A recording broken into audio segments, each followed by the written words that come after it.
Welcome, everyone, to the Four Post Massacre Podcast. We are back at it again. We're Looney Tunes back in action. And with me tonight, I am not alone. Of course, I am here with my colorful co-host. What's your name this week? What up? It's Kid Kush in the building. That's the best you could come up with? I had like 5 minutes. Oh my god.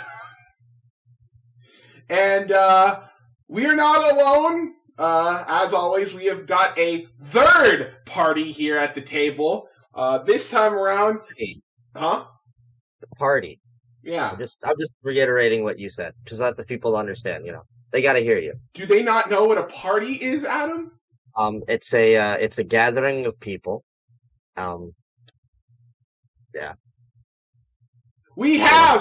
Shut up. We have the owner of UCWL, the man who is known as both a linguini and a New Yorker. He is none other than the world-famous VPAC. Greetings! Now, VPAC, I ask this of all of our guests every single time they come onto this show, unless they've already been on the show. But since you were first... You never asked me. No, because I don't care what you think. But VPAC... Damn. VPAC, what is your knowledge of professional wrestling? Well, I started watching pro wrestling in 1993.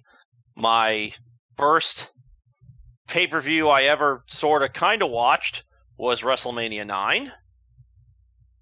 Wow. Because, actually, what happened, I remember what happened. I wanted to order it on pay-per-view, but my parents wouldn't let me because we had to go out somewhere.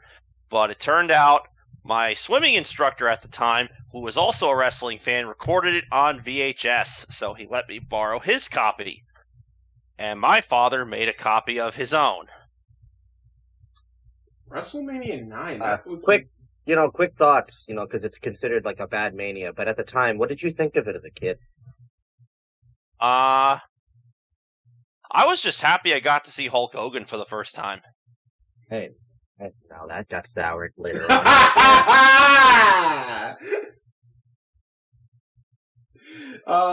Wow, 1990. Oh no, you would be surprised. I was actually very happy as a. How old was I? As an 8-year-old. I was happy seeing him win the world title. It's literally crazy because WrestleMania 9, think about it, literally almost 30 years, 3 decades almost to go, which is ridiculous. Holy shit, dude. But yeah, I also do remember watching some early WCW stuff, but my mother forbid me from watching WCW because she saw Cactus Jack. And it wasn't until 1998? 97, 98 that I started watching it again. Watching WCW. You were watching WCW. You weren't watching the I was allowed to watch the World Wrestling Federation. Okay. But it wasn't until 98 when WWF started to go into the Attitude Era. And my parents were very overprotective of me. So when they saw that WCW was a little bit more friendly, so they let me watch WCW. Oh, cool. So what would you say that your knowledge of modern wrestling is nowadays? I keep up with it. So I try to keep up with it. I'll admit I have not watched an episode of Raw or SmackDown, at least a full episode, in about 2 to 3 years. You're better off for it. Same. Legit same. I usually catch the clips of what happens on YouTube. Up until recently, I also would watch NXT. But since then, I've only, again, caught only the clips of it from YouTube. And I watch AEW. I try to watch Dynamite, and I definitely watch Dark and Dark Elevation. Wow. Well, VPAC, you're in luck because one of the things we are talking about is AEW Dynamite from this week. So you'll have a lot of chances to get your thoughts in. Also, we're going to be talking about Rampage. A lot of wrestling stuff as well as Rampage. Wrestling. There are 4 shows happening at the same time on Saturday, which is nuts. Yeah. SummerSlam, and what's the other 3? No, this not past Saturday. Yeah, this past Saturday. You didn't specify that, you bad host. Oh. Yeah, well, I was at work. I was at my day job from 9 in the morning until 5:30 in the afternoon on Saturday, so I probably missed all 4 of them. But I assume you know things that have come from them already. Like, enlighten me what they were again? Well, you have to wait until the news segment to find out.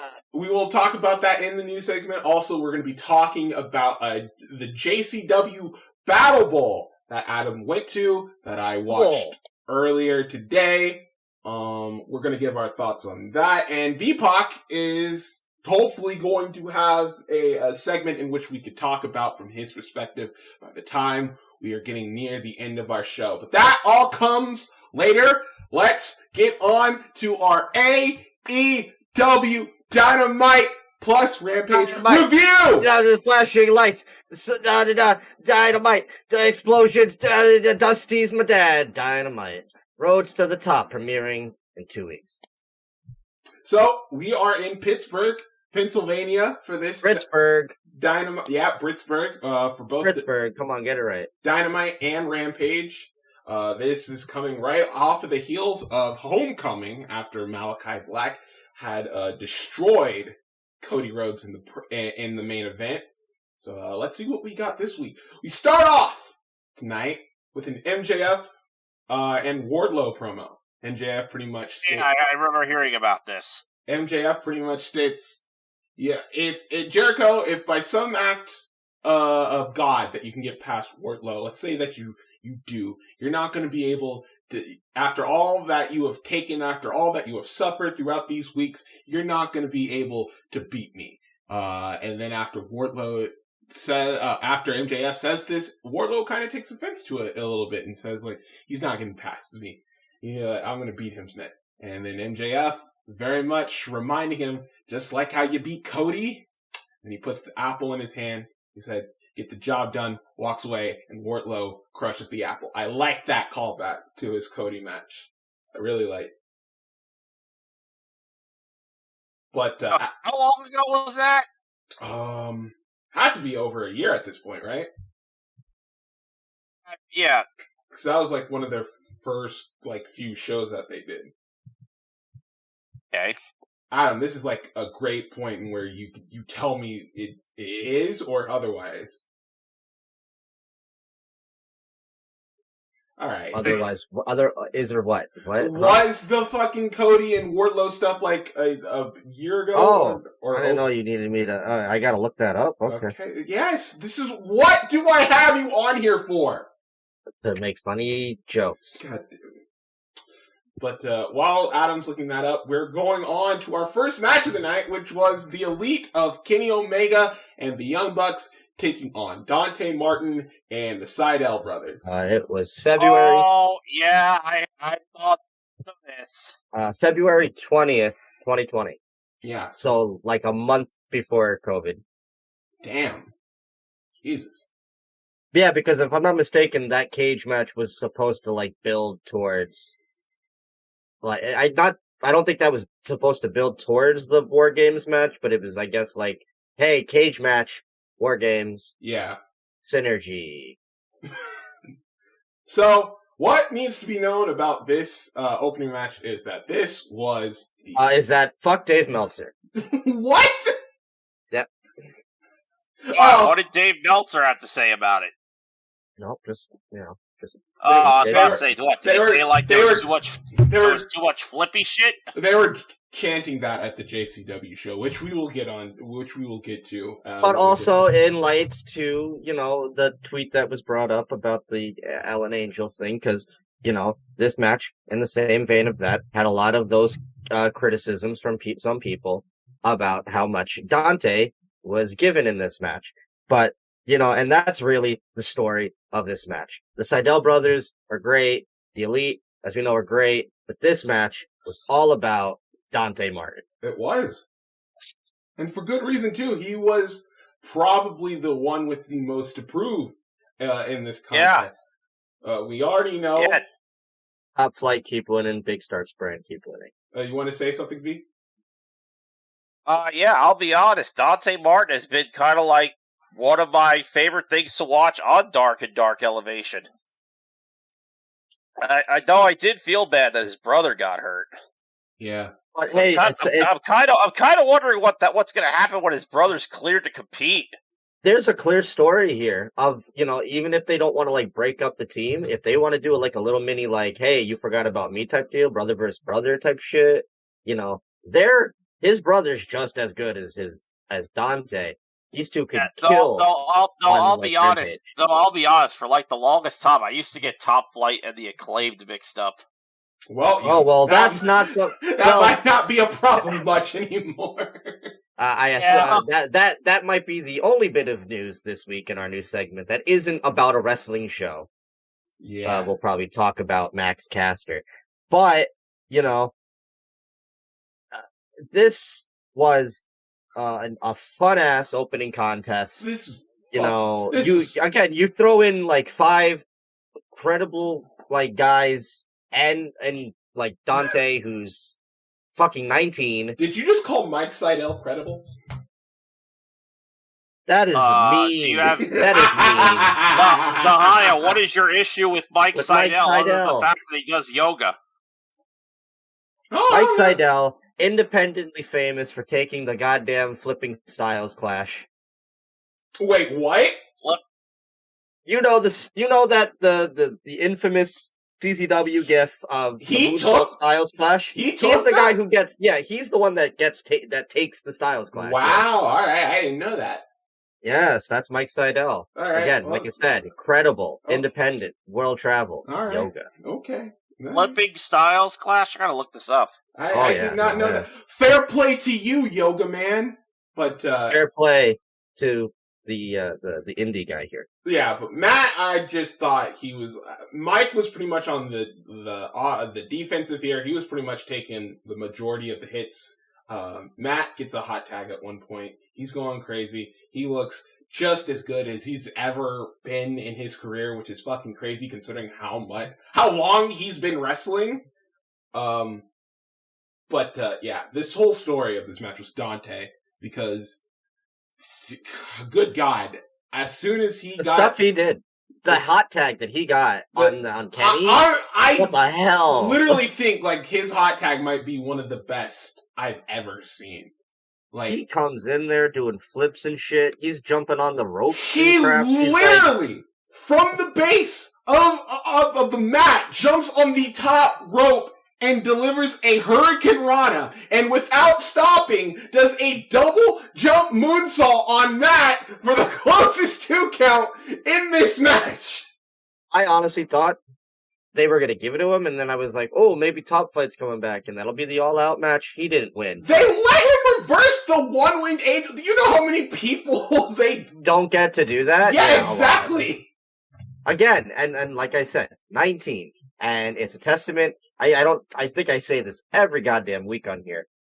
Unlike the Fed in Connecticut, if you're in a tag team and your partner goes down and now you don't get to do anything, AEW is the complete opposite. They're like, okay, cool, you're gonna still be used. And yeah. Dante's been making a name for himself, like I agree with V, on Dark and Elevation. I've seen a few of his matches on there. I definitely recommend him and Ricky Shane Page, RSP. They had a really good match. Not only that, but the dude from Bear Country was also doing the same thing. Yeah, Bear Bronson before Bear Boulder came back. Like I look at the Blade. So you take a guy like this, think of something in the sense of like before the Jey Uso thing happened. I believe Jimmy or Jay had gone out with an injury before all of that, and then the Uso just were not on TV. Nope, you're not even going to be on main event. Yeah. Not AEW. They're like, okay, Dante, you've been getting yourself over on Dark and Elevation. You've been working on your skill. Here is, in Tony Khan's always opinion, the main event of the evening, which is the opening match of that Dynamite. Here you are getting a shit ton of offense over the current tag champions, the world champion. You're in there with the Seidel's, who are legends. And he didn't look out of place at all. And not at all. He was so good. Again, you brought up the whole, the Hurricane Rana off the top rope, which, holy shit, like, the way he caught him so well. It was like, this could go so bad. Nope, fucking clean as fuck, and then does a bunch of other shit, and it's like, okay, yep, alright, claps. Slow golf claps. Good job. So at the end of the match, it's just him and Omega, and they're pretty much, Omega's just destroying this motherfucker with knees. He goes him up for the one-winged angel. You think that's it. Nope! Gets out of it, delivers a Pele kick, and you're like, oh my god, this kid's got a chance. Omega immediately dashes that. V-trigger, once again, another V-trigger. The Seidel's try to come, double super kick from the Young Bucks, one-winged angel, they get the victory. Just a phenomenal performance from Dante in this one. Everyone else in this was great, but you kind of expect them to be great. This was Dante's moment. This was Dante's moment. When they first announced this match, I was really like, oh, it's gonna either be a squash or like maybe some people get a few spots in there. Maybe Seidel gets to do some cool shit. No, this was the Dante Martin show. And I was pleasantly surprised. And good on AEW for always, kind of subversing my expectations. Like, I know, oh, yeah, okay, cool. I know the Elite are going to win. But it's everything before that, which is, like, crazy. After that, though, we get an in-ring promo after the match. The Elite are out there. And they pretty much call out the number one contender, Christian, who then makes his way down. Christian! It's not the song. What's his fucking face? Don Callis pretty much says, look, we already know what the deal is. They don't waste any time. You got a world championship match on, at All Out. It's officially confirmed. Christian will be fighting for the AEW title. At All Out. They did not say it's the main event. Wink, wink, nudge, nudge, punk. Shut up. Don Callis, after that, he's being all condescending and all that. And Christian's all like, would you please shut the hell up? And he's like, I'm sorry, we're in Pittsburgh. Could you please shut the hell up, you jag off? Jag off, yep. Yeah. Christian, Don calls him the Stanford Stooge and says that he's outnumbered by 10 guys, even though there was like 5. Which prompts the entrance of my boys, Jungle Boy and my Dino Daddy, Luchasaurus. Yeah. I guess fucking the Luchasaurus counts as 2 men. Well, he's a dinosaur, so. Yeah. I don't get it. People are like, "Oh, he's a dinosaur. He's not real. He's like, he's stupid." How does a dinosaur have tattoos?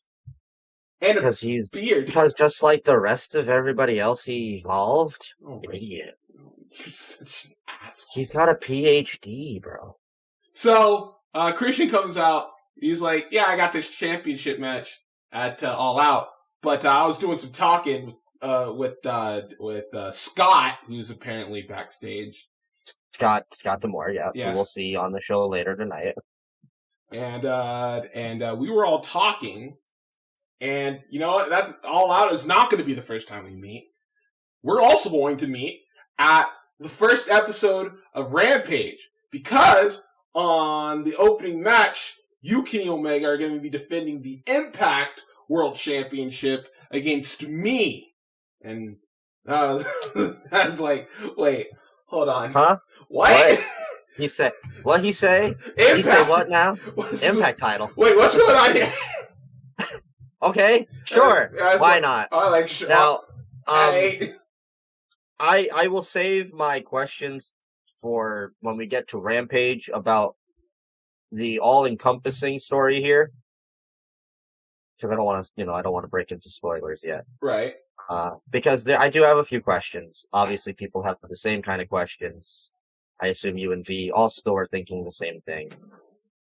But we'll wait until we get to Rampage. We'll get to Rampage. It's not that far away. We're going to try and condense these AEW reviews into a much smaller pace since it's going to be every week now.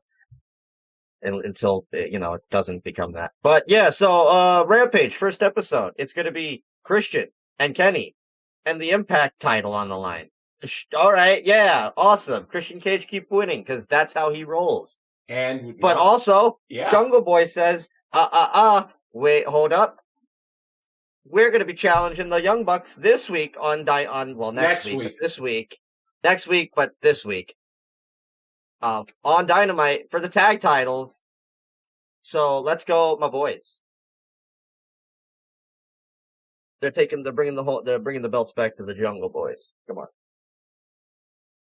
After that, though, we get a quick video package with Malachi Black. This coming again off of his match with Cody.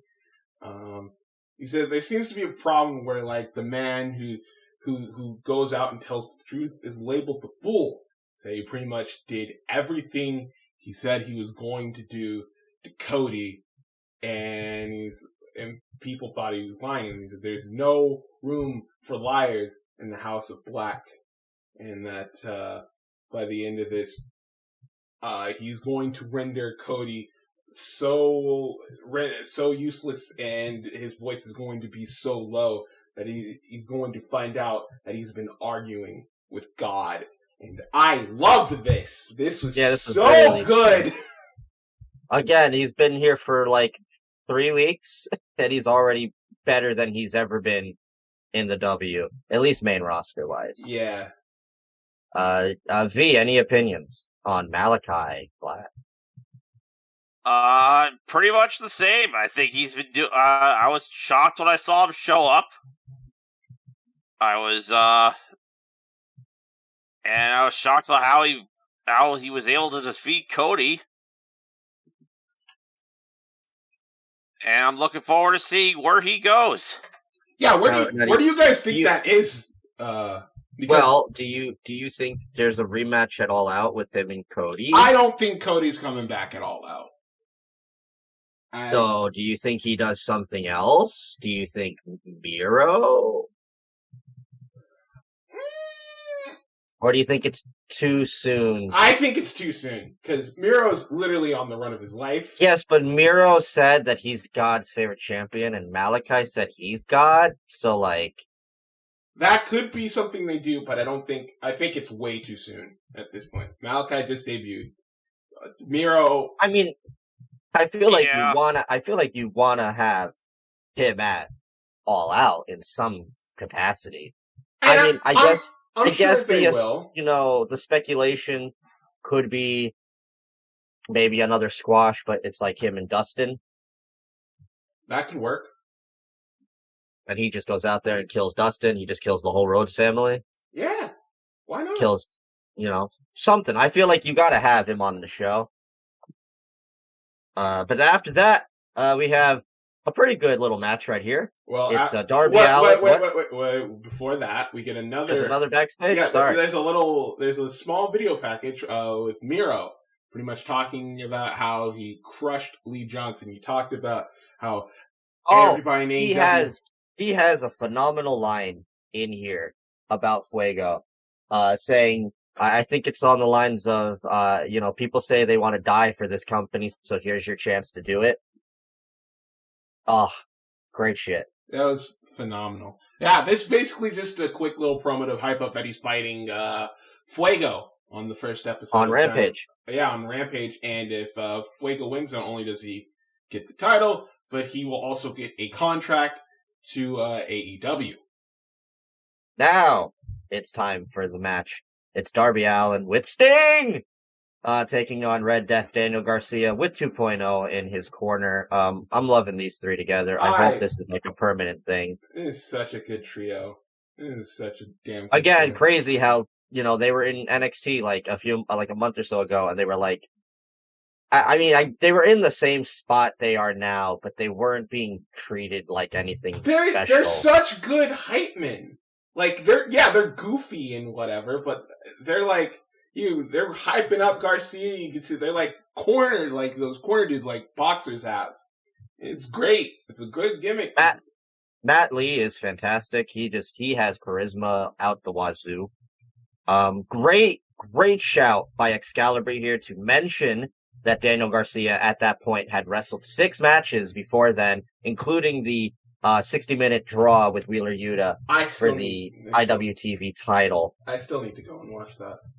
Which really adds to this match, because it really adds to the whole, he's not at 100%, but Daniel is still able to really give it to Darby. He took control of a good 85% of this match. There's a phenomenal coffin. It's like I guess it was like mid springboard coffin drop. He catches him in the choke and catches it. Yeah, in the rear naked choke. That was a very good spot. He basically works over Darby, like he's grounding Darby for a good majority of this match.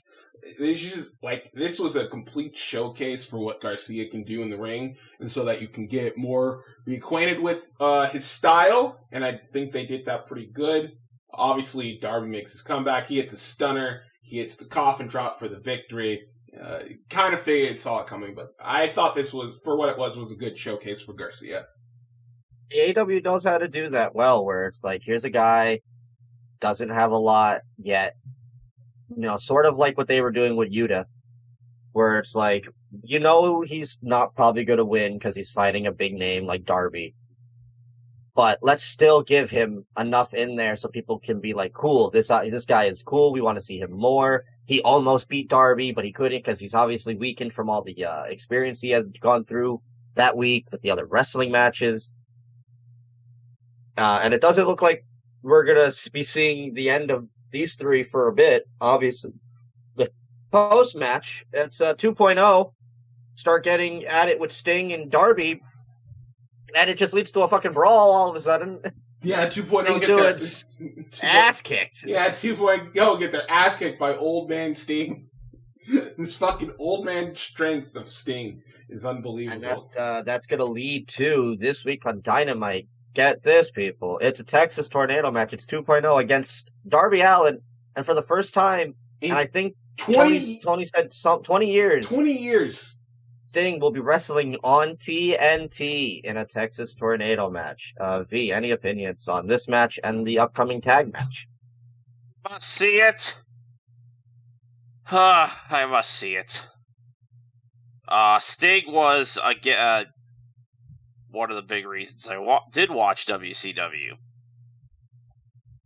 So, seeing him back in the ring, where hopefully he doesn't, get seriously hurt.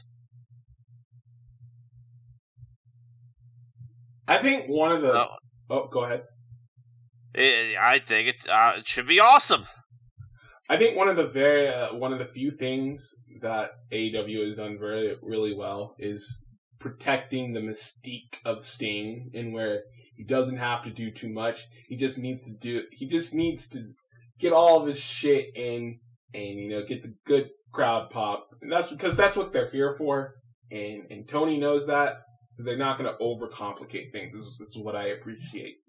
It just shows how AEW compared. I mean, I know people get tired of like the whole, compare, but it's like, it's the only other thing you can compare it to. But you look at W and you see how they treat their legends. And you look at AEW and it's the complete opposite. Sting is rejuvenated almost, pretty much. And it's crazy.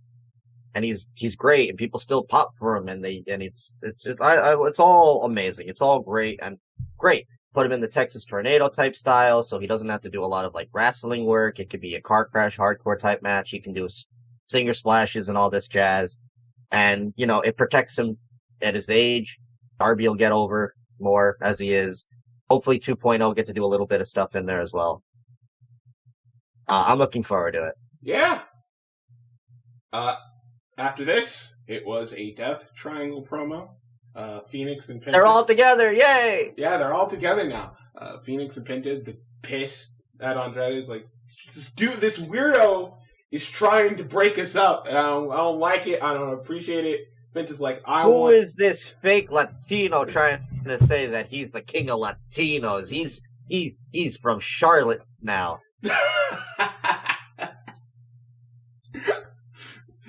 Penta, Pac's pretty much like, alright guys, alright, calm down. You let me worry about Andrade. You two need to focus on getting those tag team titles. Pretty much calls out Andrade to a match in which we now know All Out. At All Out, it will be Andrade taking on Pac. So I believe that with what is the other match? There's another match on All Out, isn't there? That's been announced. Yes, Christian and Omega. Oh yeah, that's right. So 2 matches.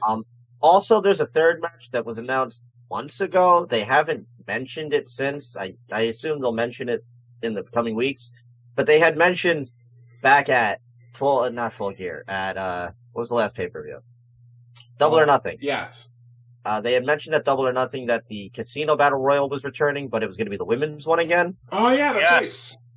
They haven't really talked about that at all. I'm assuming, like I said, they'll probably mention it in the coming weeks. It'll probably be on the buy-in. If not the buy-in, probably the opener of the show itself.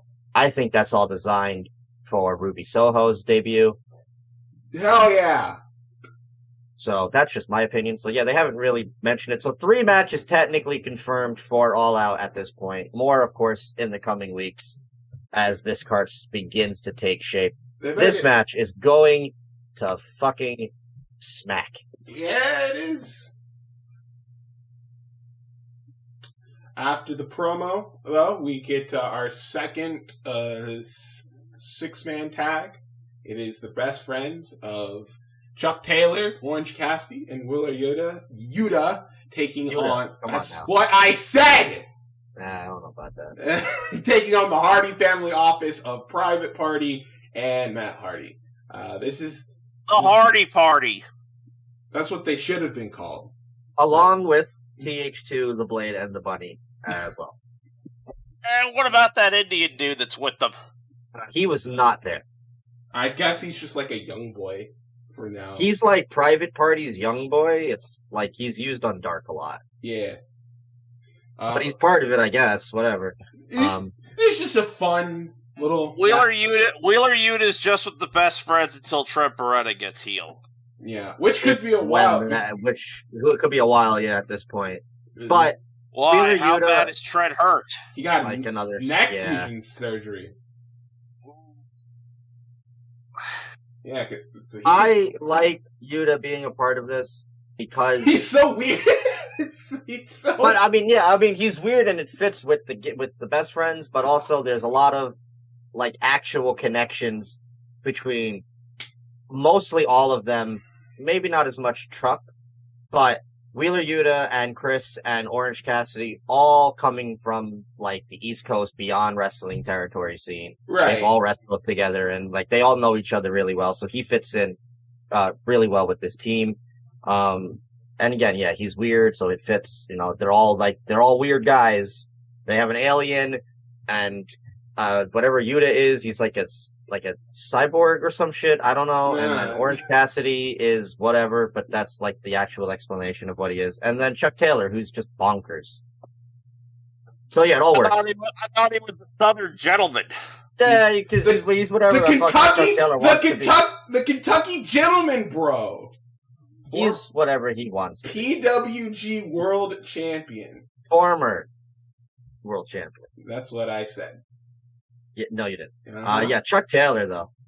So yeah, again, this was fun. This was a fun match. Fun match. It was a very fun match. Fucking Cassidy got to get his shit. Everybody got to get their shit in.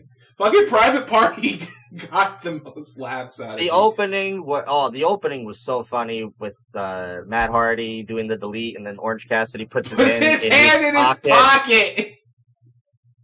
I thought that was great. The fucking kick spot where it looks like Cassidy's about to kick him in the shin, but they do the fucking Hardy spot, And Yuta does the... He just stays like, I'm gonna move. Yeah. There was just one point in the match where it was Isaiah Cassidy takes a flapjack from Chuck and just mid-air screams like a small child. It was so good. I've been critical of the Hardy office, but like sometimes I get stuff like this and I'm like, alright, I get it. It's such a weird group of just like guys. Yeah. It's Matt Hardy and friends.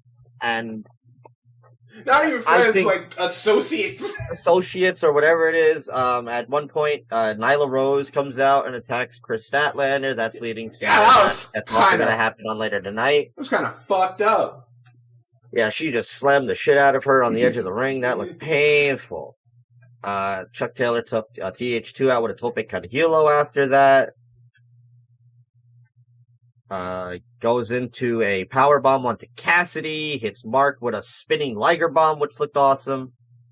Spiral bomb.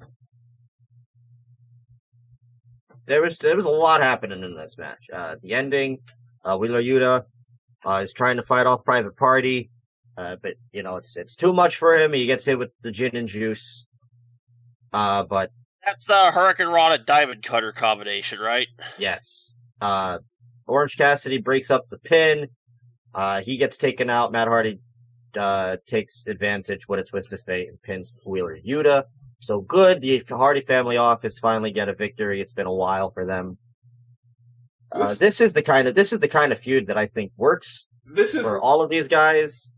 This is leading to Orange and Hardy at All Out, I would believe. Which, okay, sure. Sure. I guess.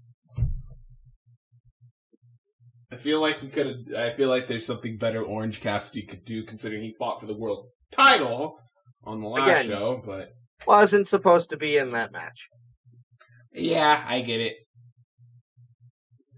Yeah, fun match. I liked it. I enjoyed it. I don't very much care for Cassidy and Hardy, but I'm sure Cassidy's gonna pull something out of that man. People were not expecting much from Pac and Cassidy in that match rule, so who knows? Maybe him and you know what else people weren't expecting from Hardy? A fifth child, but we got that apparently this week. Yeah, they just like to fuck. It's no stopping. Rebby's like, you will not pull out, never pull out.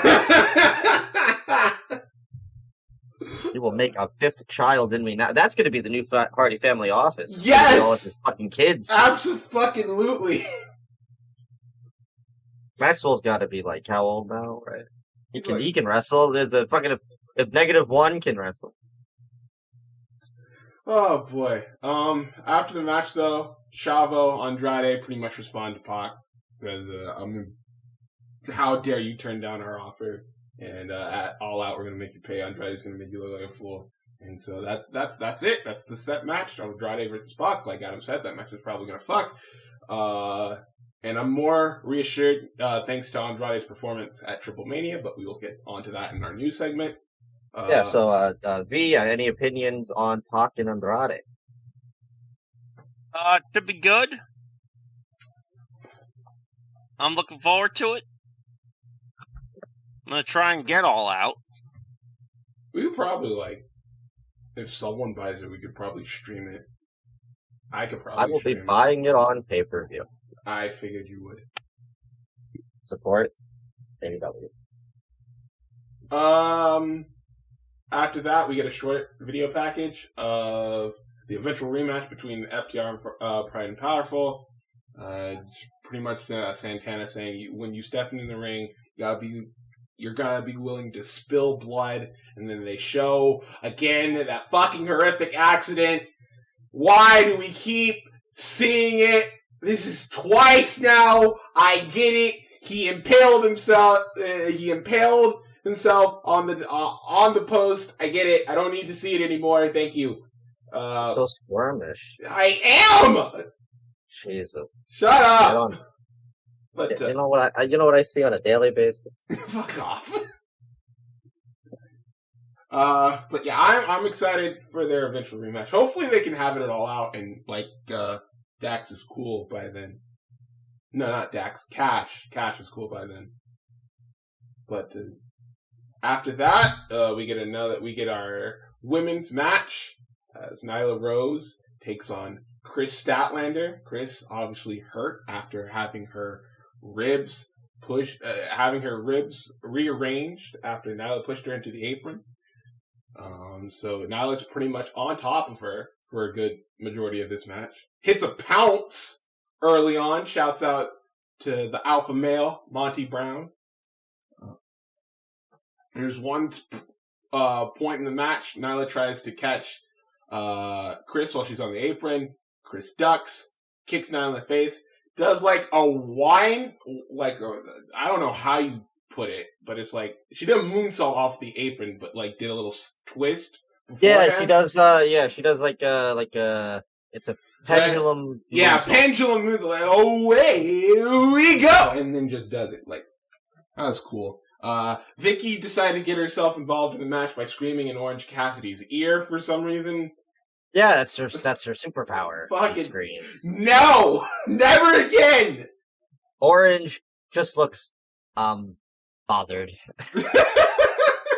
He's like, why are you yelling? Like, what is going on? Go away. Chill. Nyla takes advantage. Uranagi's Chris on the apron. Near the end of the match, though, Nyla's got Chris in the corner, but Chris catches her, hits her with a very nice looking power bomb, sets her up for area 451, gets the 3. That's a quick victory for Chris, as people have stated they believe that Chris might be the next in line for that AEW Women's Championship. Could be at All Out against Britt Baker. And if that is the case, that's my guess. I'm very much looking forward to that match. I think those two could have a really good match. After that, though, we get a backstage promo with... this was the best. The Young Bucks and... Keeping the basketball alive, Space Jam Podcast. No! So the Bucks are pretty much like we took out Hangman, and now he's not going to be seen for a while, which pretty much stating that he's going to be off TV for a bit. And now they're going to do the same thing to Jurassic Express next week, and it's going to be easy as a layup. And before he can do flip, Luchasaurus says, nope, fuck that. Screened by Luchasaurus. Fucking Jungle Boy comes up, takes the ball, dunks it, and Luchasaurus walks away saying, "Not in my house." He's like, Nick's like, "Foul! That was a foul." And then Cutler's like, "No, that was all ball. That was all ball." Man, shut the fuck up, Cutler. This was really funny. I liked this a lot. Fucking great. I love whatever the Bucks are trying to be now. Like I said, new tag champions this week on Dynamite. I don't think so. Yeah, you don't think that the Bucks are going to retain because they're not. Yes, good point. That's not what okay. Any thoughts? Title's coming home. Any thoughts on the eventual match between the Bucks and Jurassic Express, VPAC? Adam's wet dream. That's what I think. My boys are bringing the belts home to the jungle. Time to Tarzan boy, everybody. What jungle? The jungle. The fuck? The jungle. Come on. It's so... Adam's wet dream. If Luchasaurus wins a belt in AEW, he's gonna jizz all over the place. Oh yeah, Dino Daddy celebration. We're gonna have. I'm gonna pop champagne. We're gonna have the whole party here. You know, fuck SummerSlam. That ain't gonna be the big talking point. CM Punk can show up. Who gives a fuck? Luchasaurus will be tag champion on Wednesday. So after that, we get a quick little video package of the 1 week feud between Britt Baker and Red Velvet. It just pretty much goes over what we saw last week, which was Britt challenging her And Velvet saying you're not messing with the same woman that you met all those months ago, and I'm coming to take your title. And that was basically it. But that would lead to a Brit Baker promo. This was fantastic. Tony Schiavone in the middle of the ring. He introduces Brit, and from the get-go, immediate superstar reaction from her. Like, they made custom towels for her. Those terrible the terrible towels that were made. That I don't see. Know. I'm gonna talk about. I'm gonna actually talk about that in a little bit, especially after when we get to Rampage. But yeah. So, but yeah, they made custom terrible towels that said Britsburg on them. Just going crazy with those fucking towels, bro. I'm not surprised. It's in her hometown, but that's not the. And okay, I'll get on to because that's the real issue I want to get onto when we get to Rampage. But yeah, she comes out. She basically fantastic promo here. Yeah, basically getting all over Velvet. Talks about how when AEW didn't have anyone left, she stepped up and became the baddest bitch in AEW, and really put over Pittsburgh in this promo as well. Just like, I know that we've had a tough year, but I'm gonna give you guys a look at something that we could all have in 2021. Hope. And then she raises the AEW Women's Championship up, gets a big reaction off of that, and said Velvet on any other place at any other time, you would have had a fighting chance. But in Britsburg, hell no. Come Rampage, I'm gonna still be AEW Women's Champion and Dr. Britt Breaker, DMD. The whole crowd does it along with her. Oh no, they didn't even do it along with her. She let them do the whole DMD. And they all said, yeah, sure, cool. So it looks like the promo's over, but not just yet. Surprise! No, Red Velvet comes in for an attack, and the crowd shit all over her. They didn't give her a chance. They didn't give her a chance. They saw her running, and they were already like, no, boo. Boo. She attacks Brit. They get into it for a little bit. Security comes break them up. And that's it for our build. We'll see you for Rampage. Yeah. After that, quick little video package again. There's a lot of video packages on this show. Brian Cage and Team Taz. Ricky Starks pretty much says, Brian, I want to beat you face to face in the middle of the ring. And Cage is like, Ricky, I know you're lying because you're running your mouth. So when we do this, there's not going to be Hobbs, there's not going to be Taz, there's not going to be Hook. It's just going to be you and me in the middle of that ring. Hook? No, apparently, no Hook next week apparently, but not to worry. Hook gave us a pretty good thing to end off because he does the fucking cutthroat into the camera. Yeah, like straight up in the camera, like all up in my space. He literally cares for nobody's personal space whatsoever. I love Hook. I can't wait until he debuts his whole fucking his whole fucking prize fighter gimmick on AEW that it seems like he's going to be going into. Like, he looks like a Street Fighter character. After that, though... Oh, buddy, it is time for our Impact Tag Team title match between Evil Uno and Stu Grayson of the Dark Order taking on the Machine Gun, Carl Anderson, and yeah, he's cool. I like him. And Captain Dangly, the Big LG. And Three-time IWGP Tag Team Champion, 2-time and current one-half of the Impact Tag Team Champions, Doc fucking Gallows! Who didn't watch this match? You suck. This was actually pretty good. Well, if somebody else was in it, maybe I would have watched, but... Anderson and Gallows, I thought looked as good as they've been so far in their run in AEW.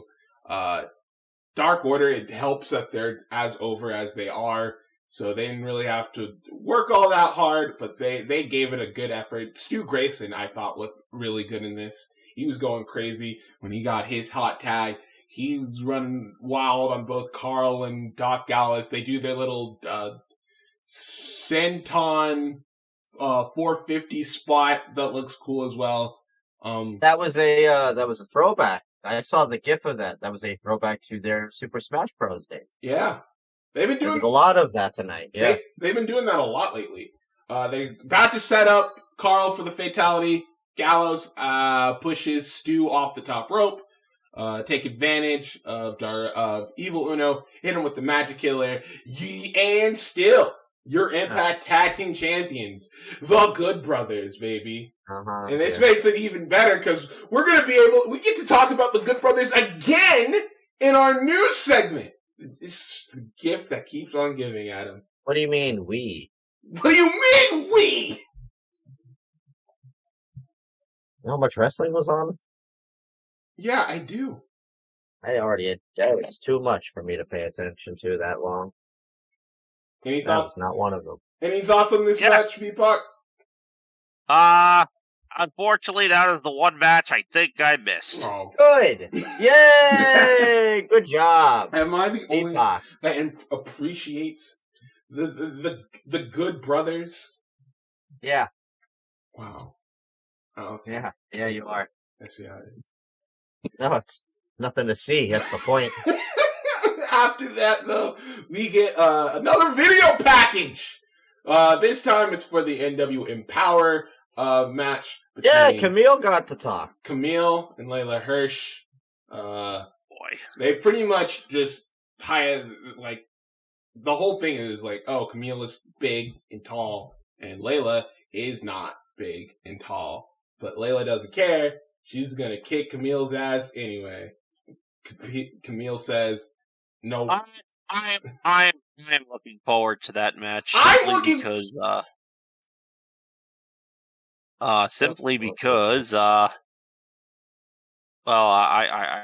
kind of like Camille. Dude, same.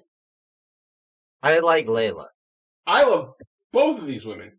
No, they're both great. I hope Layla wins, but I don't think she's going. It's not happening. I do hope that she gets to do a lot and it's not just a squash. Because Camille she's fine, but Camille has a lot of Jade Cargill similarities for me, where she hasn't really done long matches yet. It's a lot of power moves and a lot of quick shit. Hopefully, that could be the money match, though. Hopefully, that does change the pace there. I'm very much looking forward to Camille and Layla Hirsch. I'm a huge Layla Hirsch supporter. I've said that plenty of times. I'm very happy that she's getting positions like this. She is a future star in the making. That's 2 weeks from now. Will be Empower on the 28th, Saturday, and then the NWA 73 will be the night after, main evented by Nick Aldis and Trevor Murdoch. Oh boy, we're gonna talk about that. Yes. Yes. Oh dear. Yes, we are. Oh dear. Well, hopefully I'm there to watch it, because I might not be, but we'll talk about that in the news segment. After this, though, we get in-ring promo. This was supposed to happen last week, but it didn't. No, this was supposed to happen 3 weeks ago. Yeah. So, QT was supposed to issue... Whatever the fuck this was. QT was supposed to issue an apology to Tony Schiavone, and QT immediately was like, no, you see, you're mixing my words up, because after all the treatment I've gotten from you and AEW, you should be the one apologizing to me.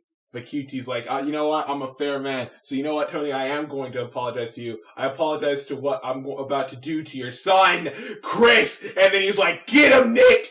And Nick pulls... apparently Tony Schiavone has a kid that's also a wrestler.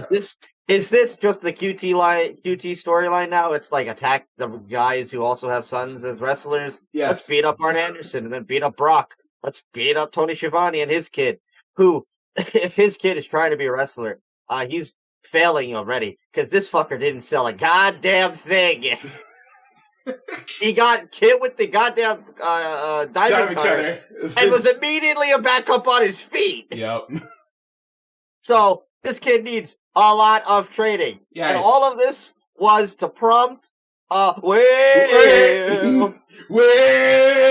I'm gonna get my boots and I'm running down to work and I haven't quit now and I haven't quit. His theme song is so fucking ridiculous.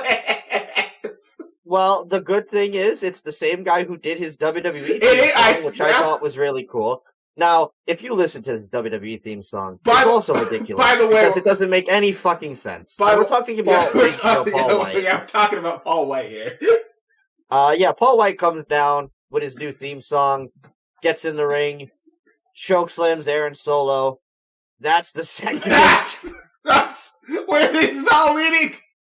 Is this leading to QT Marshall and Paul White? I think this is leading to another QT versus Nightmare, but with Paul White in the mix. Because I don't think they're stupid enough to just go straight into QT versus Paul White as if anybody gives a fuck. I want to see at All Out. I want it to be Nick Camarado and QT against Paul White and Tony Schiavone. That'd be great.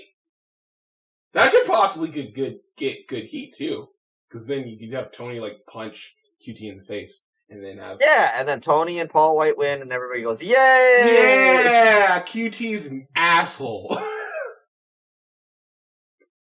So that was that. Adam, it is now time for you. God damn it. Come on, dude. I thought we were gonna wait. We do this every week. Dynamite card. VPAC, what do you think of Paul White, the Big Show? VPAC is dead. I'm not. Oh, good. What did you think of Tony dead. Schiavone, the Big Show, and QT Marshall? If he leads the Paul White wrestling and he enjoys himself doing it, and not made to look like an idiot, then all for him. If it's like a one-time thing, Well, I think they've already confirmed that he's going to be competing more often. So I don't think this is going to be a one-off. But I think this is going to be his role where he's just going to be saved for special type matches like these. Like Sting. Yeah, where he teams up with Tony Schiavone to fight the Nightmare Factory. Yeah. And then Tony Schiavone gets the pinfall, and then Tony Schiavone is the man who takes the belt off of Kenny Omega. No, that's not where this is heading. Do you have... I found it. Yes, this week on Dynamite. Again, something is probably going to be announced on Dark Elevation, because it happens every week. Yep. But I can't control that. But this week, we will see. In non-wrestling action, we will see Dan Lambert will be appearing to confront Archer. He will be bringing 2 former UFC fighter champions with him. Who those people will be, I don't know. But I'm thinking maybe, possibly, Ken Shamrock. Oh, god damn it. Or Tom Lawler. Tom Lawler, I'm okay with. But I'm thinking, because I don't think Jorge Masvidal is gonna fucking be wrestling. I don't think Rashad Evans or what is your thing with Ken Shamrock? Ken Shamrock? I just saw his last Impact run, and I'm like, no, thank you. Wait, is he done with Impact? He could be, possibly. He hasn't been seen in months. What, he just fucking beat Edwards, and then he fucked off. So maybe I'm trying to think former UFC champions that are also like wrestlers almost that could do something with Archer. And the only people I could think of were Ken Shamrock, Tom Lawler, or Dan Severn. And I don't think it's going to be Dan Severn. So maybe Ken Shamrock. Why not? So that's going to happen this week. Brian Cage and Ricky Starks are going to meet face to face. I'm assuming that's going to build to a big rematch come All Out, maybe with a stipulation on the line. Hoping Brian Cage rips the belt apart. I think a lot of people want that. We're also going to see we're going to see Sean Spears and Sammy Guevara. They're going to be going at it. That match is a kick ass. Darby Allin and Sting are going to fight 2.0 in a Texas Tornado match. Chris, well, I can't really say that one yet, can I? Well, oh no, I guess not. I guess save it. I'll save one of these matches for the next segment, since we'll talk about it in that segment. But the real main event of the evening will be the Young Bucks defending the AEW Tag Championships against the Jurassic Express, in which my boys are bringing the gold home. And that's everything for right now announced. There's no women's match announced yet for the show.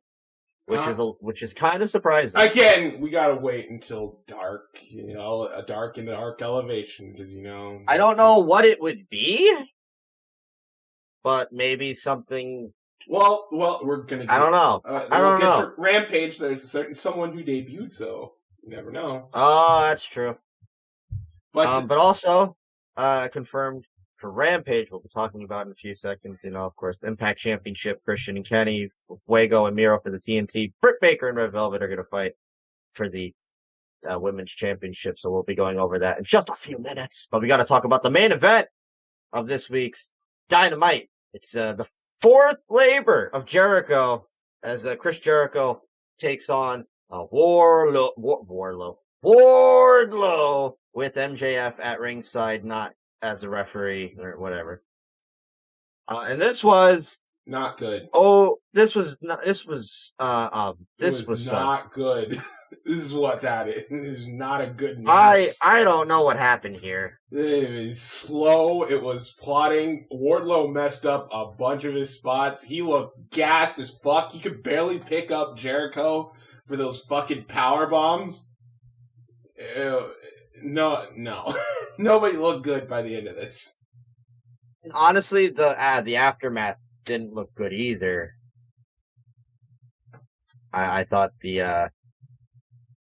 long story short, Jericho wins. He hits Wardlow in the head with the bat and then hits him with the Judas Effect, and that's it. Which is now officially setting up for this week on Dynamite, the fifth labor, which I'm surprised about. Never guess what this last labor of after everything. Nick Gage, the deathmatch, Juventud Guerrera, Sean Spears using the chair. He had to call in Wardlow and had to make himself a special enforcer just to make sure he didn't win, but he still got the win. So now, fucking Adam, what is the last labor? Oh, well, the last labor is going to be the most sadistic, the most intense, the most hardcore. Worse than Nick Gage and a pizza cutter. Worse than Domino's pulling ads. It's going to be Jericho, MJF, in which Jericho cannot have his music or his Judas Effect. What a fucking madman. Really? I don't. That's the best you could come up with! Months! Literal months! This man tried to kill Jericho! He threw him off of the War Games cage! But how could Jericho do it if he doesn't have his music? Oh my God. I don't know. I mean, first off, the fact that this is not at the pay-per-view is interesting. Because I feel like this has been all building to All Out. but maybe not, or maybe happen. a rematch. I don't know what's going on. Something has to happen. I don't believe for a second. I can't believe for a second that this, after everything we've done up to this point, that this is where it all ends. This is where it fucking leads to. I can't! He could have beat him if he doesn't have the Judas effect. Don't you know Chris Jericho doesn't have any other finishers? Jericho has never had any other finishers in his life. He's only ever had the Judas effect. Only ever had that fucking elbow. How's he gonna beat him? Oh, VPAC, how's he gonna beat him? I don't know. He might have to go into his playbook. Look at that. He might have to bring the Lion Tamer out of retirement. He might have to bring the Walls of Jericho out of retirement. He might have to bring the Lion Salt out of retirement. Or the Code Breaker. Or his fucking the skull crushing finale. Or the flashback. Yeah. You know, what's he gonna do? I hate this. Or maybe he'll invent a new move. I hate it. Maybe he'll figure out the key to using John Cena's lightning fist. What if he uses the salt of the earth? I feel like this sucked. This whole thing sucked. Going back thinking now, because it's been a bit since, you know, remembering my initial reaction while watching it was, oh, but going back now, it's more like, wow, that was kind of deflating. I think they should have ended the show with the Red Velvet and Brit thing. Yeah, honestly. No kidding. That would have not just been a better way to end. It sets up, obviously, the Rampage, because this just fell flat, and the crowd also were kind of dead, because it was like, oh, that's it. That's it? Well, then. Alright. Again, I'm still surprised, like everybody else. I thought the Fifth Labor wasn't MJF to begin with all along. I always thought the Fifth Labor was going to be something else, and then he gets MJF and All Out, but MJF is the Fifth Labor. There's got to be shenanigans here. I mean, after the match, Sean Spears attacks him, then Sammy Guevara gets in there, and then Jake Hager comes out there. So it's like, here's these three guys, and these three guys, oh man, are we getting a fucking six-man of some sort at All Out, maybe? I don't know. I don't know. This broke my heart. I feel like this whole Five Labors of Jericho was in reverse. This whole thing broke my heart, Adam. I don't know. I mean, again, it's AEW. I give them the benefit of the doubt in so many ways. Like, hey, let's see what happens. Let's see where it goes. So I'm not completely giving up on it. You know, like I said, things could change on Dynamite for all we know. There could be shenanigans and shit happens, and maybe there's a huge rematch at All Out with some bigger stipulation added to it. But, oof, this was not the way to go out. No. You know, I've said for the past 5 weeks that AEW's had banger after banger after banger main event. Well, sadly, that train came to a halt. Yeah. This was probably the worst part of the show, and it was the main event, sadly. Yeah. Because up to this point, this whole show had been pretty fucking fun. This really fun, real fun show. I still thumbs up show for me. Like, but that main event segment was, ugh. Yeah, MJF ends it saying, forget the stipulations because I'm going to make a prediction for next week. You're going to find out that you haven't just met your match, you've met your successor. And that's the end of Dynamite. Dynamite is over. Alright, can we talk about Rampage now? I want to talk about well, hold on. Overall, what did you think of this week's Dynamite? Or last week's Dynamite? I'd give it a 7, maybe an 8 out of 10. Any high point, low point? High point. I'd probably go with the Dante Martin match. Low point, not so sure. All right. Well, now it's time for Rampage. Rampage. I don't know what the theme song is, so I can't do anything. Rampage. The flashing lights. Rampage. It's like some fucking rap music. I don't.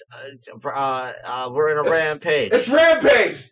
I got nothing. Lightning. Orange lightning. Why is it orange lightning? Because.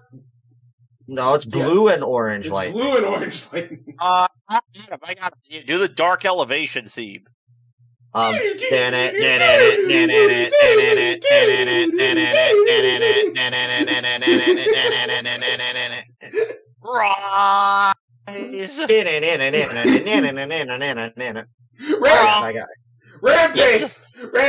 was held same place, Pittsburgh, Pennsylvania, and we start off.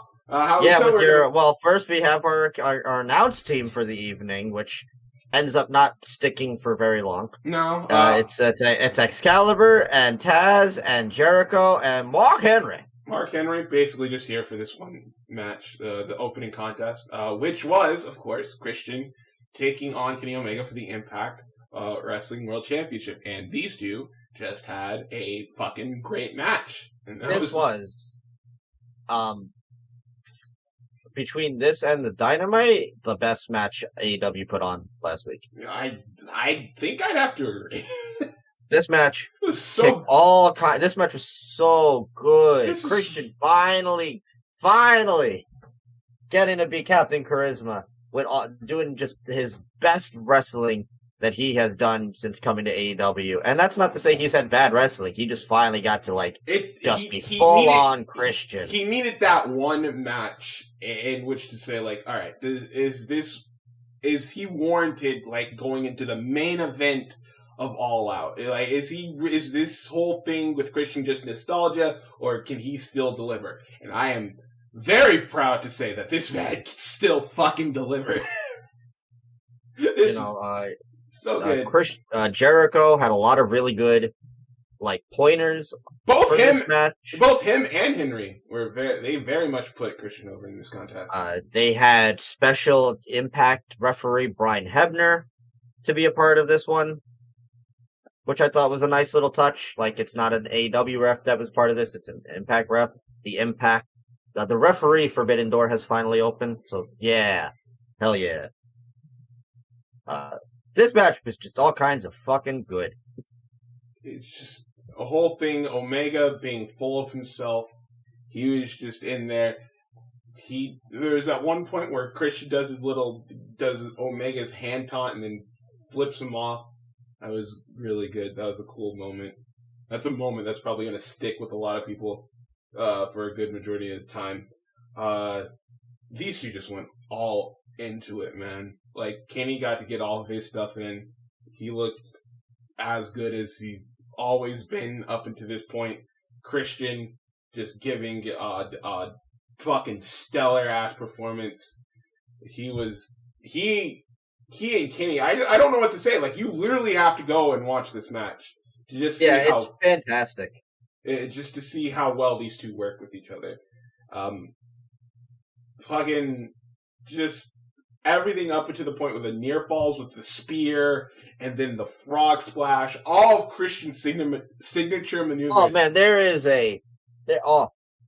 Christian goes for a spear at one point and gets the meanest V trigger to the fucking face. It was so painful. So gross. It was so gross.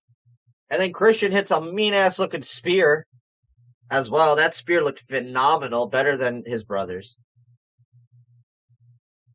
It's very interesting. Yes, it's going to be very interesting, when they meet each other and it's hey, I won a world title before you did. And I was retired. So, near the end of the match, like I said, Christian hits the frog splash. Kenny gets back into it. I think he hits there's a beautiful sunset flip powerbomb that Christian does to Kenny. Yeah. That's really nice looking. Don Callis is distracting Brian at this point. The Young Bucks come Here come the Buckaroos with a chair. They set up a chair in the middle of the ring. Kenny's about to one-winged angel. Christian onto the chair. Christian reverses it into an unprettier. Spikes Omega onto the man, chair. it looked like he fucking died. He darted his head into this chair. Omega sells it like death. Christian immediately throws the chair out of there. This crowd's losing their minds at this. Goes for the cover. 1, 2, 3. We've got a new deafening Impact World Champion, and this crowd goes absolutely nuts. Impact keep winning. And he finally did it. He finally won the belt he never got to hold. Wow.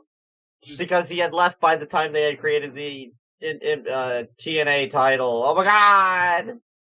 It was such a great moment. Just a fucking great moment. Does this also make... Is he the... Maybe he's not the first, but I gotta say he's only like the second or third guy to hold the NWA and the Impact belts, right? In Impact history? I believe so. I think the only other person I can think of is AJ. And maybe Kurt if you count when Kurt won, because they immediately just transitioned it. I guess. But like Sting never held it. Nah. Yeah, I think he's the only one then. Besides AJ. Which, That's you know, nuts. and listen, Christian, who, this is home run for Impact, just like it was a home run when they had Kenny Omega. This is Christian. People remember Christian for Impact more than some people remember him for his WWE shit. A lot of people said like that the TNA run was his best run ever. And I couldn't argue with that at all. And he will be on Impact this Thursday. Which, you know, I don't want to be that guy, but once the match was over and the excitement was like died down, Christian won, that's when I started to realize, there's Impact tapings on Saturday, Kenny's gonna be in Mexico. Well then. Yeah. But fuck it doesn't goddamn matter. Christian's a world champion in 2021. This is the best year in wrestling. This was what a reaction. Jungle Boy and Luchasaurus come down to celebrate with him. The crowd from the I'm prettier on the chair till cut to the commercial. This crowd was just cheering and screaming for Christian. What a moment. What a moment for Christian, who again, 7 years ago was told, "Nope, you're good, you're done. Bye." I was so scared on how this crowd was going to react, or how crowds in general were going to react to Christian fighting for the belt. Like, I was going to be afraid because of the whole Hangman thing. There's a possibility that, and I know that AEW fans haven't really turned on anything on this point because they generally get the product. But I was kind of afraid that this might be one of the few things that they did to turn on. But I'm so glad that they gave this a shot. They're giving this whole thing a shot, and it's making for very interesting television, to say the very least.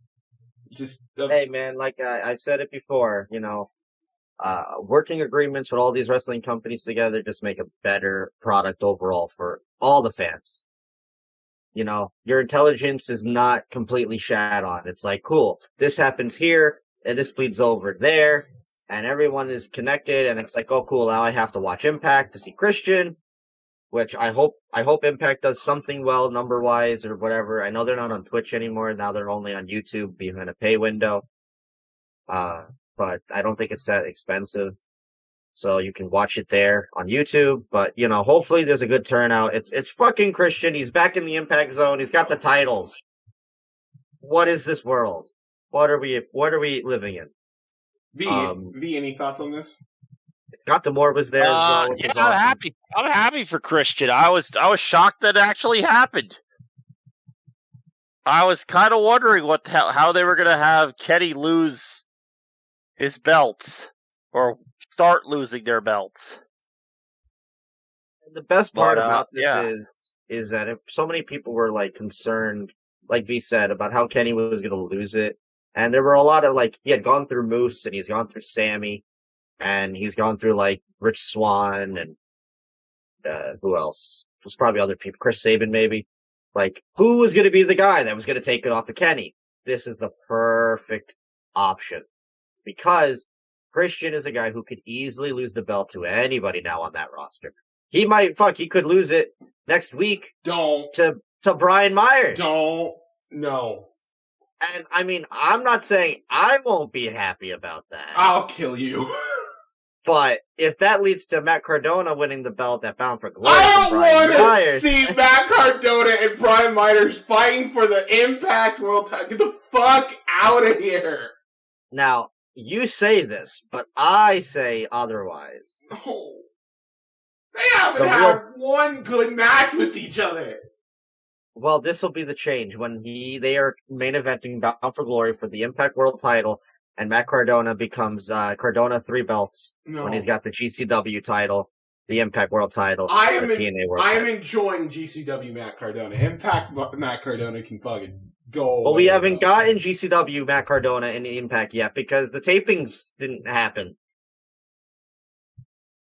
All right. Yeah, let's go, Brian Myers. Entrance. This is just a great moment. This was phenomenal moment. Yeah, top 5 moment of the year for AEW right here. What a feel good moment, and what a way to kick off Rampage is a legacy.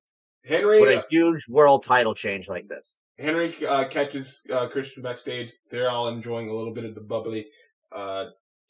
Henry's just overjoyed for Christian, and you can fucking tell.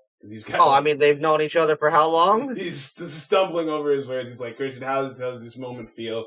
He's like, Mark had a lot of that tonight. I assume that was like first night jitters. I'm gonna guess. Yeah.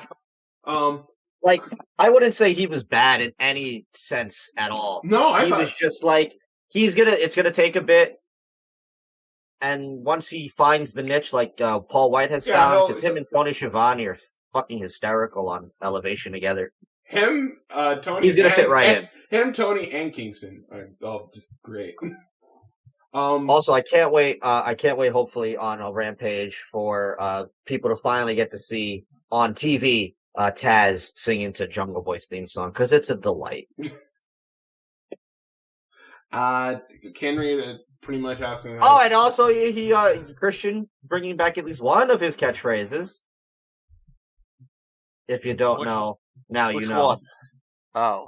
So, it's not, that's how I roll, but hey, we're getting there, right? I guess so. We're getting there. Christian, throw up the C's! Christian pretty much says, it's a great moment.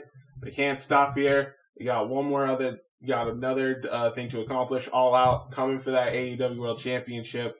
And so this whole thing continues. He has a great line where he says, Omega is every bit as good as they say he is, but I'm living in his head right now. And you know I can beat you for the AEW World title, and it's going to happen at All Out. I really like that. I'll put Kenny Omega over, but now Kenny knows that I can beat him. And that's the story going into All Out. Kenny knows that he's not invincible anymore. All of a sudden, complete turnaround for me in this feud. I'm like, where was it going to go? What's going to happen? This was the smart. Now, this is what I wanted to bring up before. How do you feel on the back-to-back aspect? I don't think that's happening. So you don't think it's going to still be Christian and Kenny at All Out? Oh, no, I think the match is happening. I just don't think Christian... No, but that's what I mean. Like, what do you think about... Well, no, I'm not saying back in the sense that he's going to win. I think Christian's going to be at All... I think that match is happening at All Out. However, I think a certain team is probably going to accidentally cost him the match.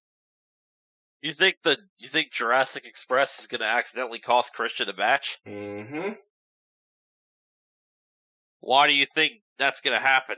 I feel like this whole thing with the Jurassic Express and Christian, it's got to be leaning towards something. And I think we're probably going to see a little dissension come All Out. That's just my guess at this point. Oh, so then we can get Luchasaurus winning the Impact World title and then dropping it to Matt Cardona. What's gonna happen? Oh man, I can't wait now. But yeah, because I know a lot of people have been like, "Oh, we just saw it now. Like, why do we got to see it again?" You know, and I think the match at All Out will probably be better than this one. clearly. But, who knows? We'll have to wait and see in, 3 weeks. Yep. Where this is going to lead to. After that, though, it's the TNT Championship is on the line. It's the Redeemer, Miro, and taking on Fuego del Sol, in which Fuego wins. He not only gets the belt, but he gets a full-time AEW contract. So, they both make their entrances. Fuego, looking like Fuego. Miro, looking like a god, a Greek god. Comes out. Miro is about to take his belt off. But before that even happens, Tornado DDT from Fuego! Spikes Miro! This crowd's already losing their fucking minds! Fuego then goes to this match...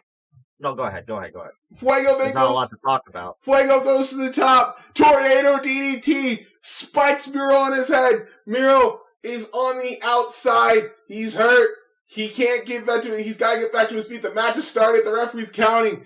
Miro gets in. Count of 9. Already on the corner. Tornado DDT. Fuego. 1, 2. Kick out.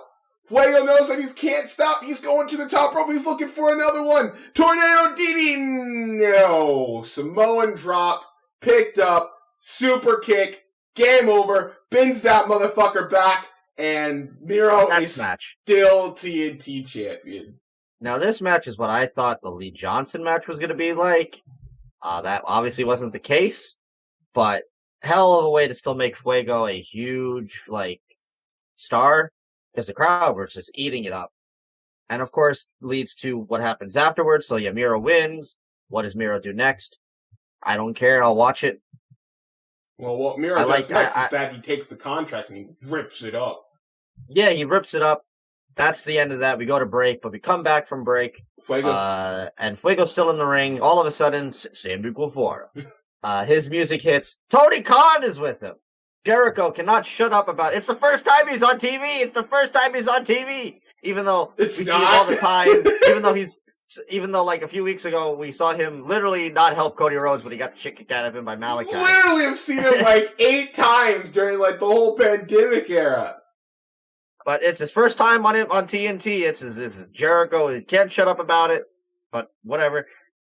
He's got a contract in his hand. Sammy comes down and pretty much says all the shit that you've done and all the work that you've given and wrestling for us and all this jazz. And he pretty much says, being your best friend, it was only right enough for me to be the one to come out and let you know that Fuego del Sol is all elite. Gives him the contract. Fuego is literally tearing up. The crowd is going crazy for this. From all accounts, apparently this was 100% a shoot. He didn't know. He did not know that he was about to get this contract, so that was genuine emotion from Fuego and from Sammy and the crowd. What a fucking moment. Again, 2 feel-good moments in a row. Literally one of the most heartwarming things I think I've ever seen in wrestling. And I don't know really anything about Fuego. And I was like, yeah, hell yeah, good for you. The only thing I know about Fuego is that weird-ass taunt he does on the corner with his pointer finger. Well, where he whirls it around? Yeah. That's the signal of the Tornado DDT! That's his thing, is the Tornado DDT. Oh, that I did not know. Yeah. So considering I only seen him win once. Yeah, that's another thing. His record, I believe, is 1-40 now. 1 in 25. Is it 1 in 25? I thought it was 1 in 43. Yes, it's 1 in 20. 1 in 25 in 2021. Okay. But either way, what a heartwarming, just a genuine feel-good moment. So good. So good. And the fact that, it was a complete shoot just makes it even more special, because it's wow, that was, genuine emotion. It wasn't just, it's not the fake, wrestler emotion, where they know it beforehand, but they still get teared up because it's oh, now it's a reality. This was what? I'm actually still getting signed? So that was awesome. And immediately after that, popped up on all of the social medias, Fuego del Sol is all elite. Him and Sammy have a big hug. Cut. That's the end of this. Really, really nice segment. But that leads us into our main event. But before there's backstage. What? There's a split screen. No, there's the quick thing. Darby Allin and Sting are up in the rafters. Oh my God! I forgot about that. Sting was in the rafters. He was finally in the rafters. I can't believe it. It's like, no, they've done everything now. They've had Sting in a Sting mask, and now they had Sting in the rafters. That's it. We've hit all the Sting points. Now all we need, and that pretty much leads to the video package, hyping up the United Center. Darby saying, "You want to come fight the best? Come to AEW, even if you think you're the best in the world." Really driving home that Punk factor. And what if it's a swerve and it turns out to be Colt Cabana? I will literally find Tony Khan and Colt Cabana. I will strangle him with my bare hands. Oh, speaking of Colt Cabana, because we didn't mention it in the Impact Tag Title match, but only Colt Cabana came to the ring with Dark Order. Yeah, because there's apparently infighting now because of what happened. Yeah, so it'll be interesting to see where all that leads now that since we brought up Colt Cabana. Always a joy. I mark out every time I see Colt on TV. I love Colt Cabana. But yeah, of course, they're building it up. It's to be the biggest wrestling event in AEW history, and it's the biggest before New York completely buries them in a few weeks. It's the first dance, Adam. Yeah, I get it, Michael Jordan. But it's the first dance because a Cookie Monster's gonna show up. But after this, a quick split screen interview with Brit and Velvet. I didn't get to watch this. Did you hear what they said? It was just kind of the same. Mark Henry was like, "Why, Velvet? What do you think you deserve to be doing this?" She kind of cuts the same spiel that she did on Dynamite. I've been working, and what the hell? All right. Yeah. So sorry. Yeah, there was nothing much. There was not a lot really going on here. Sorry. Oh, that's fine. My Peacock started playing. Well, I guess that just leads us to our main event of the evening, which is the AEW Women's Championship. It's Red Velvet taking on current AEW World Women's Champion Dr. Britt Baker, GMD. Brit in some sick ass white gear. Again, Rebel with her. Yes, Rebel was with her. Yes, Rebel. Red Velvet comes out. She's got like American aspired gear coming out. Does her whole thing. Crowd's not really into her. They're into one person in particular. No, not at all. And that is the dentist, the doctor, the Britt Baker DMD. She gets a bigger reaction here than she did on Dynamite, which is insane. Like, I already said it on Twitter. Britt Baker's a fucking superstar. That cannot be disputed anymore. Like, I see what you did there. Shut up.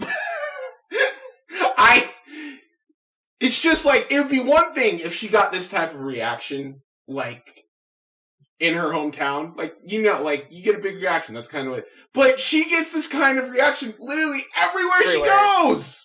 Everywhere. There are so many people who want to buy those terrible towels, who don't even know what a fucking terrible towel is. They just were like, "Yep, I want it." Hey, from fucking Pittsburgh.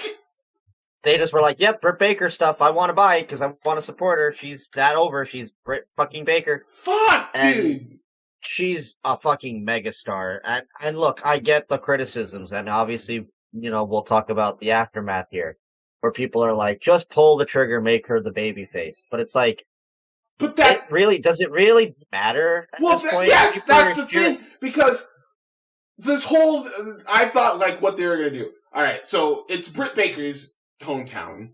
So why not just have Velvet be like an aggressive, like she's been in the world, like you could have her do that for one night because honestly, she was very aggressive. She was, but you had Britt doing the exact same thing, which was my problem with this match because she was using Rebel's help, she was using the crutch, she was still doing all of it. Like, why not just for one night? Just have her just go full babyface in her hometown.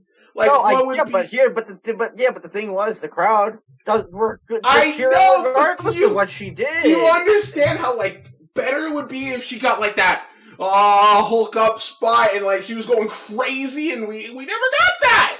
Because What do you think it... All right, well, here's a good example. I'll bring up, just popped in my head, of heels that no matter what they did, were always cheered. The NWO. Uh-huh. Just because they were getting cheered, would you have turned them baby faces? No. So But that's personal because I fucking hate Hogan.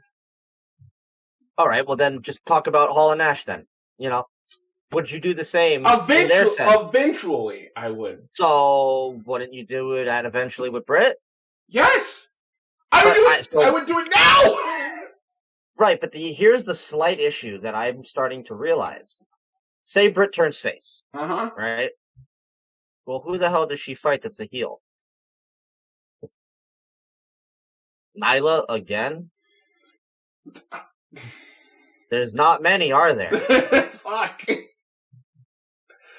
I think there's a clear chance now with who joined her afterwards to be a easy Diesel Shawn type deal where, the muscle becomes the bad guy and then Brit can easily become the good guy. I think Ruby, if she is coming in, I think Ruby should 100% be a heel and she could be a good person to eventually do that foil for Brit.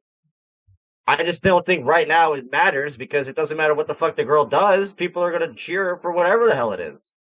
I just think that if she's just getting reactions like this all the time, you gotta read the room. You have to. Like, the people want to cheer her. So give them something to cheer for. You're cheering because she's Brit. Exactly! Yeah, but I think that's enough. You don't have to change who she is. She doesn't have to, be a heel. I'm just saying she could be more over if you just listened to the crowd and turned her into a babyface. Because she basically already is by proxy. Your opinion. On what exactly? On Britt Baker's whole, if she's a heel, gets babyface reaction. I honestly thought she was the heel. Yeah, she was. That's the problem I am presenting, because she's still heel, but she's getting babyface reactions no matter what she fucking does. Like Austin. Yes. Alright, another good example. Yeah, Stone Cold was heel for a long time, but then after Mania 13, they started cheering for him. And at that point, they didn't have a fucking choice. They had to turn the motherfucker face. So I think that's the same case here with Britt. You need the right person, and they don't have the right person right now. Exactly. And I think, like I said, there's two clear choices in Ruby. If she is coming in, it seems by all accounts she is going to be coming here, or Jamie Hayter. Who? All right. So since we're getting the match, there's also one other option. Go ahead. And I don't know. I just get this feeling, this vibe that she's slowly turning. And that's the woman that Britt Baker took the belt off of. Cheetah. Oh, Cheetah. See, Adam brought up the exact same thing, and I was like, I don't know. Maybe that could be a thing. I don't think. Also, what the hell happened to Serena Deeb? He's hurt. Yeah. Again? Yeah. That's why Layla's fighting Camille instead, because Serena was supposed to fight Camille. She got hurt. So AEW said, all right, because she got hurt, we'll give you some form of an opponent. So instead, now we have Layla. Which, yay, because Layla, but sad because Serena. Serena's so good. But also there's people like I said, I honestly still said words. I don't know how to speak English. I don't think there's the Bret Hart to Austin yet in AEW's women's division that's at that high enough level as a heel. Well, could be that person. Well, the end. Well, we got to talk about the end because the end was really well done. Red Velvet continuously in this match was working on the broken wrist cast that Britt Baker had. Yeah, Britt Baker at first, she wasn't really like messing with it. She was trying to be respectful. She didn't want to go down that route. But the more the match went on, and the more Britt started pulling her shenanigans, she was like, "All right, fuck it." Started working over the wrist. Britt tried to go for the lockjaw, but wasn't able to get it because of her wrist being fucked up. Red Velvet rips the cast off at one point and just stomps on her fucking wrist. Yeah, Sasha style. It goes into the ending sequence. Britt's got the lockjaw locked in the traditional position, but once again, the broken hand becomes a nagging situation. So what does Red Velvet takes advantage. So instead, what does she do? She fucking does an amazing switch around, which was so clean. He's like, all right, use the left hand, lockjaw, tap out. And that's the game there. Britt Baker wins. Huge ovation. What a surprise.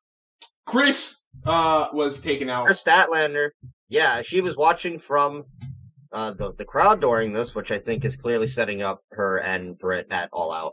I think she got hit during the match, too, which is why she came in and pretty much attacked Britt. Yeah, they start beating up Rebel, and Britt are beating up Red Velvet. Chris Statlander comes in to make the save.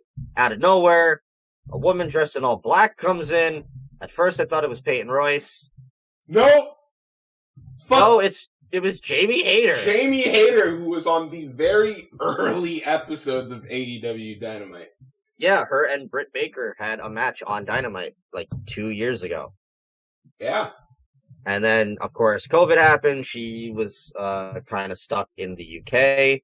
At one point, there were rumors that she was heading to NXT UK with her best bud B, or whatever her name is now. Blair Davenport.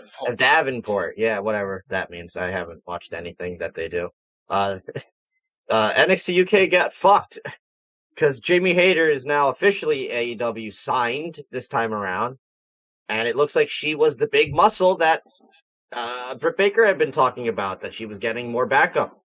So stemming all the way back from April when she tweeted out "Patience is a virtue," and Britt kind of co-tweeted that, and us not knowing what it meant.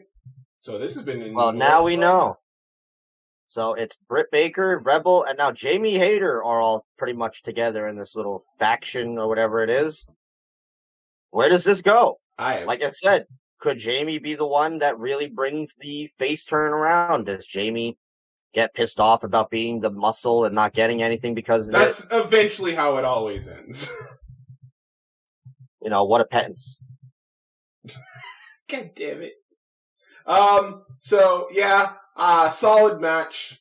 Britt, no matter what she was going to do, is just going to be a raucous reaction. That's just how over she was. Good showing from Red Velvet as well. Yeah, and all in all, I thought this was a damn good debut for Rampage. And if it was a damn good pilot before the first real episode this week. And if the episodes are going to be like this, because we know it's going to be in the next episode considering what it's being titled, but if all the episodes are like expect just basically reviews every single week for Rampage at this point. This was fantastic. This was a quick hour. We were in, you were out. You got 3 really good matches. Like the opening match was, God can't say enough about Christian and Omega. This main event was a really solid match for the women's division, for Baker's title reign, for Red Velvet.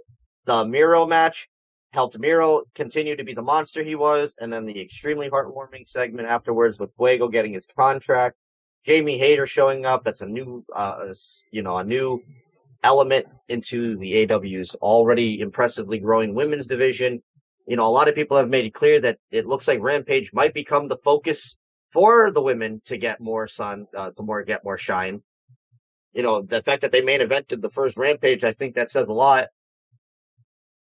I cannot argue with how good this first episode of Rampage was. V, your thoughts before we move on? Agree with him. I agree with him. All right. Well, with that does it for our AEW review. Now it's time for our news segment, and Yes, he has a lot, I guess. Before we go on to the 4 wrestling shows that happened all on fucking Saturday, we're gonna... I guess the only real news that happened this week was the situation with Max Caster. Well, I can't think of anything else. There's that, and there's other things. But since you mentioned Max, we'll go right into it. Max, we didn't really talk about it on the last episode of the Four Post Massacre podcast, but I was mostly waiting for more news to pop up. But Max was suspended and was sent to what was it? Sensitivity classes. Sensitivity training? Yeah, sensitivity training. I believe for the next 2 months. Because of his controversial rap on Dark. I'm not really going to go into that. You can pretty much search it out on YouTube. It's not that hard to find. He's not released from AEW then. He's not released, but there's a lot of people saying that it has come to everybody's attention that on his Twitter that he has stopped following AEW and most of the AEW roster, other than I believe like Alan Angels and I believe like one other person. He seems. Apparently, there was also rumblings that he did not take this very well backstage from Tony Khan. Rumblings that there might have even been almost a fight broken out between the two of them. It's going to be, I mean, who knows? Max Caster is very good. He's almost on the same levels of MJF, of really keeping his character as, like, kayfabe keeps it alive. So he could be just, fucking with the fans and keeping it, all fuck AEW. Maybe he comes back and that becomes part of the story. A lot of people had said that when Max does his raps, he does address Tony Khan beforehand. Tony was not there when that episode happened. He was not producing it. So Max kind of just went out there and did it. So who did he present the rap to then? It seems like he kind of just went out there and just did it. So I can't imagine, I think, this is almost in the same Sammy Guevara situation where it's like, go away for a bit, lay low, come back, new start, everybody will forgive you. But if it's true what the rumblings are and it's not like part of the whole gimmick, who really knows what Max Caster's future is going to be? If that's the case, which sucks because I just looked up the card for Dark Elevation, and Anthony Bowens is going to be in action. Anthony is on the card. He's facing Pac. Well, so I hope this all blows over and he's still a part, because I love the Acclaimed and I love Max Caster. I always have since the Shook Crew days. He's very talented and he has a lot to present. And if it's true that he does present all of his raps to Tony Khan clearly knows the kind of stuff that Max Caster says. Did he go overboard a little bit? Sure. But you look at the 3 segments of that rap, one of those is something from 2006 and the team was acquitted or whatever. But also it's 2006, people, I don't know. Is it too... It seems like the real one that people are upset about is the Simone Biles one. But Charlotte didn't get anything for it. But that just shows you the integrity of that company. And the Julia Hart stuff, clearly people who watched it have not been paying attention, because that's not the first time. It's been a running, that's the whole feud with the Acclaimed and the Varsity Blondes, is they just make fun of Julia and stuff. And clearly, if Julia wasn't comfortable with it, she would have said something and AEW would have done something about it. So she's clearly in on it as well. And I don't think Max Caster is that kind of a guy. Look. That's trying to be malicious about it. Look, at the end of the day, when it comes down really to it, whether it's rumblings or not, there are 2 options here. Either he can take this and use it as a learning method for stuff like this so it never happens again. And this can be a Sammy Guevara situation where he takes his shit, he eats it, he comes back, and then, he learns his lesson. Or he can take his ball and he can go home and he can cry about it and whatever. And I would hate to see that. I hate to see that be the latter, because I think Max is a very talented dude. I think he's very talented on the mic. He does have the tendency to say some stupid shit sometimes, and I don't think this is the only time occurrence. He's said some stupid stuff in his raps before, and I think he'd admit that. But just, hopefully you just pull it back a little. That's it. It's not a case of anybody being overly sensitive. It's just the thing where it's like, you gotta know your limits, alright? You gotta know where and where not to take things. And that's pretty much it. But after that, we've got some... we got more updates, this time coming from one Keith Lee, who updated us. Oh, yeah. That whole thing. Well, what everybody expected is what pretty much was confirmed. He was out in beginning of February with COVID, and he did explain that it was not Mia Yim who gave him COVID. It was in fact him who gave Mia Yim COVID, because Mia Yim just refused to leave his side. She wanted to be with him, wanted to take care of him. So, I thought that was a cool thing for him to add. Just explain, because Mia Yim was getting a lot of shit as well on Twitter for this whole thing, because no one would talk about it. So for all you assholes who apparently want to budge into other people's personal lives, there you fucking go. But he said he had experienced some inflammation in his heart and his lungs. He said this lasted up to 3 to 4 months. Said he almost died. He could have passed away. Thankfully, he got better. He started getting a lot healthier, to the point where he was cleared. I think he was cleared like a month ago, to get back in the ring, but WWE wanted to make absolutely sure that he was good to go, so they weren't going to risk his health. And VPAC pointed this out in the group chat. And look, we give the Fed shit a lot of the times, but I thought it was very cool of them to at least make sure that Keith was good, very much good and ready to go before he came in, and that they didn't do anything overly malicious to him, and they weren't overly punishing him for the fact of him being sick. So that's all good to hear. So yeah. Now he's back. He says, I don't really know what's next. The idea is for me is that I fought the battle that matters the most, and I'm healthy. At the end of the day, that's all I can really ask for. That's all my family can ask for. So yeah, good to hear that Keith is alive. Is the main point that I got from all this.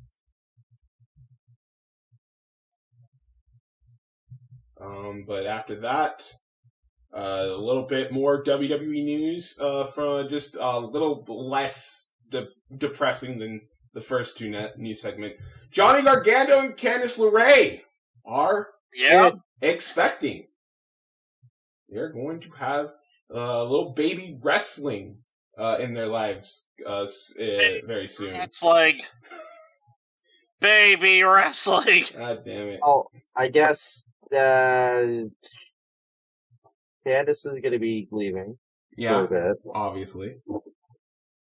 And Indy is fucking Dexter, so... So that just leaves Gargano and Austin Theory.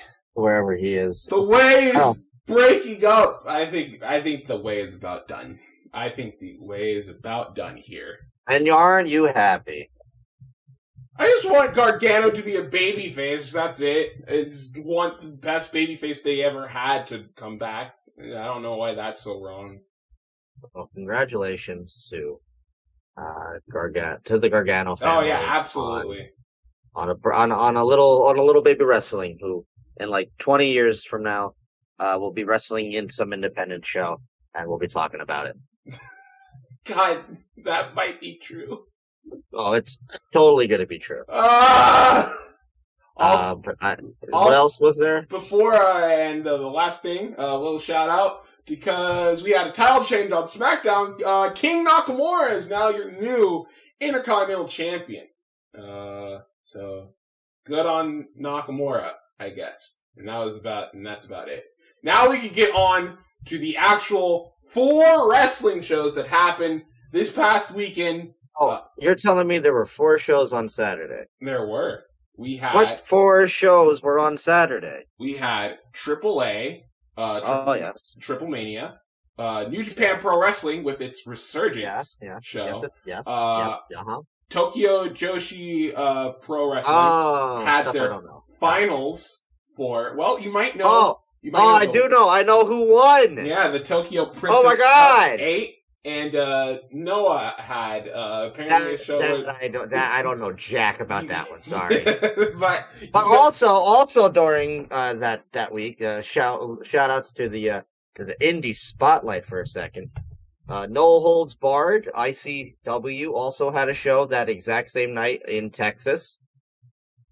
I heard it was pretty fun. No Peace Underground also had a show that same night, which I also heard was very entertaining. If you like the deathmatch stuff, both shows could be up now on IWTV.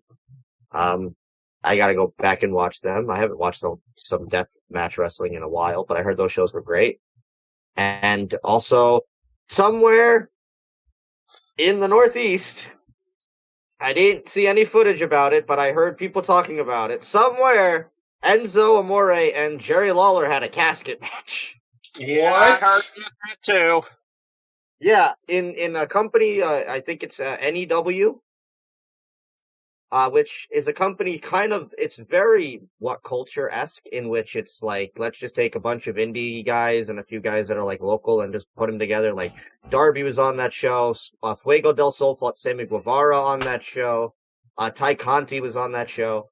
But, like, the big match of the night was Enzo Amore and Jerry Lawler had a casket match in which Enzo Amore lost. Might need to seek that out, because that sounds ridiculous. I don't know if there's any footage of it or if the show was even filmed, but I do need to see this casket match in which Jerry Lawler wins, by the way. So, the fuck, wrestling is a weird place. It is. So in all, 6 shows technically took place in one day. Well, we're going to get into one of those shows. We're going to get into the 3rd show because you already. I watched a good majority of Triplemania. I watched some of this Resurgence show. Oh, you know what? Let's just go. I can help. Let's just go down. We're just going to go down the results of the card because, like you, I watched some of the shows. I watched part of each show. I was kind of going back and forth with what interested me and what didn't. So we'll start off with the Resurgence show. Carl Fredericks beat Alex Colin in a very good... Colin or Coughlin? Colin. It's Coughlin. Coughlin. It's really pronounced Coughlin. Yeah. Okay. So Carl and Alex had a pretty, I thought, very hard striking contest. Clark Connors, Ren Narita, and TJP beat Fred Rosser, Rocky Romero, and Wheeler Yuta in a 6-man tag. Adrian Quest, Chris Dickinson, Fred Yehai, Leo Rush, and Yuya Yamura beat Team Filthy, Danny Limelight, Jerome Nelson, JR Kratos, Royce Isaacs, and Tom Lawyer, where Yuya Yamura got the pin on, I believe it was Danny Limelight. And he is now going to be a part of the LA Dojo training with Shibata. So I think that only leaves like one. Was that Shibata who gave him the shirt? Yes, it was. He, without like facial hair, is very weird. I was like, is that I was like, is that another young boy? No, that was Shibata. Oh no, that's Shibata. So yeah, that's cool. Leo Rush back. I think Leo Rush and Tom Lawler are fighting. Yeah, soon they're fighting for the belt. Yeah, on one of these next shows for a part of Leo Rush's 4th retirement tour. Mm-hmm. He's Terry Funk. I think this is his official. I think he already had agreements with New Japan that he needs to fulfill, so that's why he's doing this. So 4th retirement tour. Got it. Shut up. Before he's like back in a week. Juice Robinson. Oh yeah, Juice fought your boy Hikuleo. Hikuleo in a match I couldn't give 2 fucks about either way. What is the high Hikuleo? He's so goddamn boring. He's so devoid of any charisma or originality whatsoever. He's a charisma vacuum to you. Yes.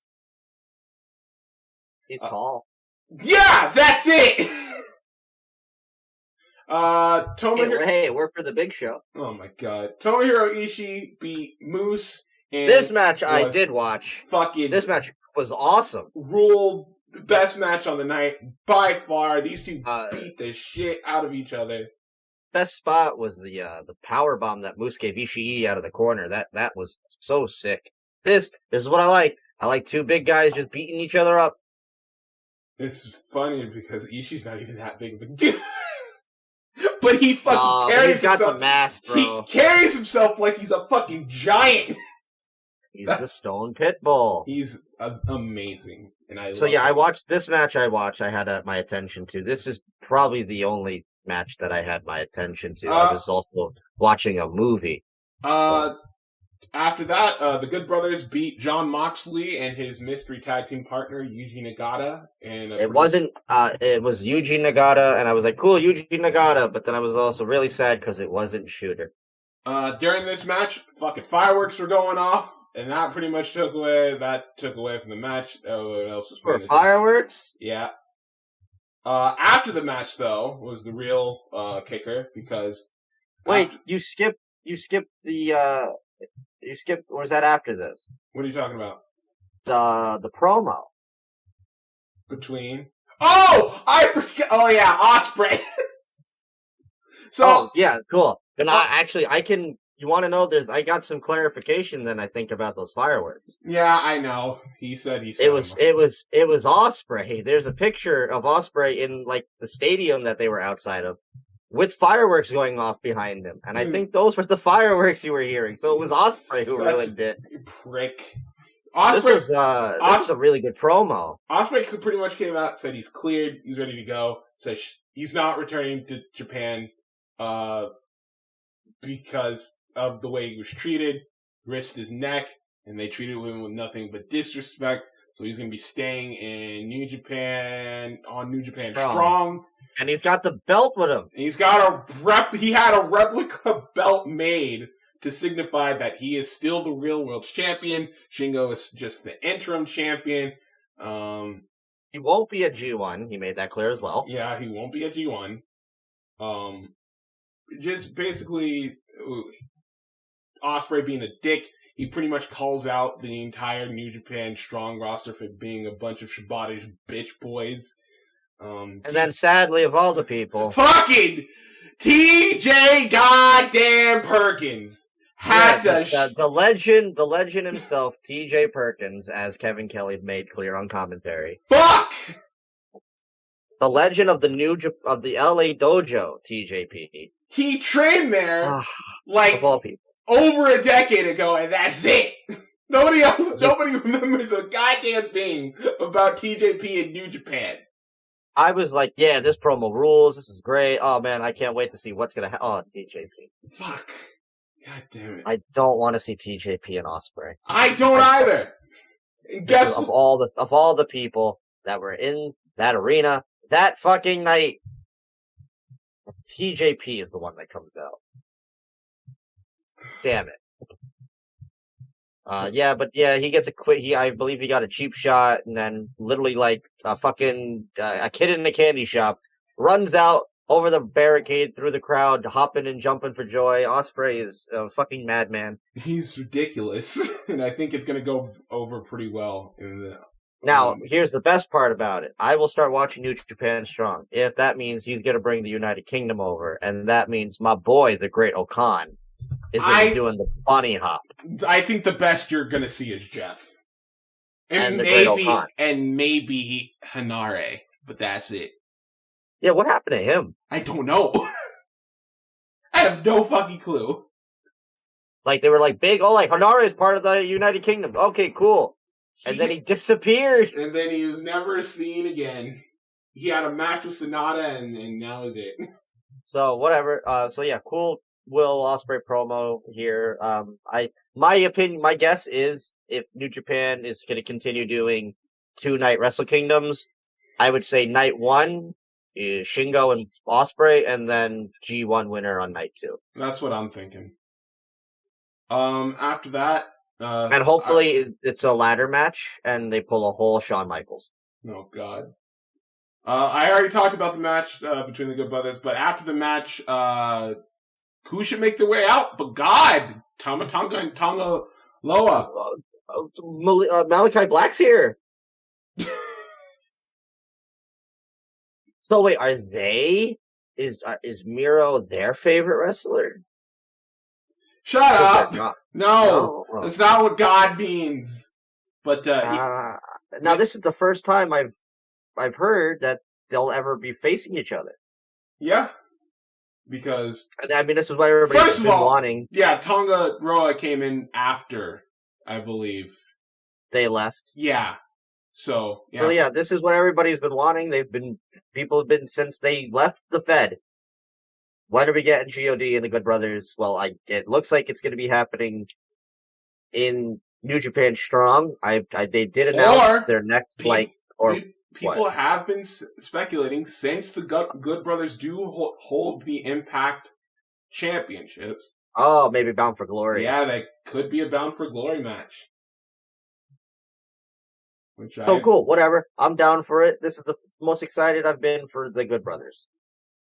After that, though, Jay White and David Finlay have a boring-ass match for the... Yeah, I heard a lot of people did not like this match. Fuck, this went on forever.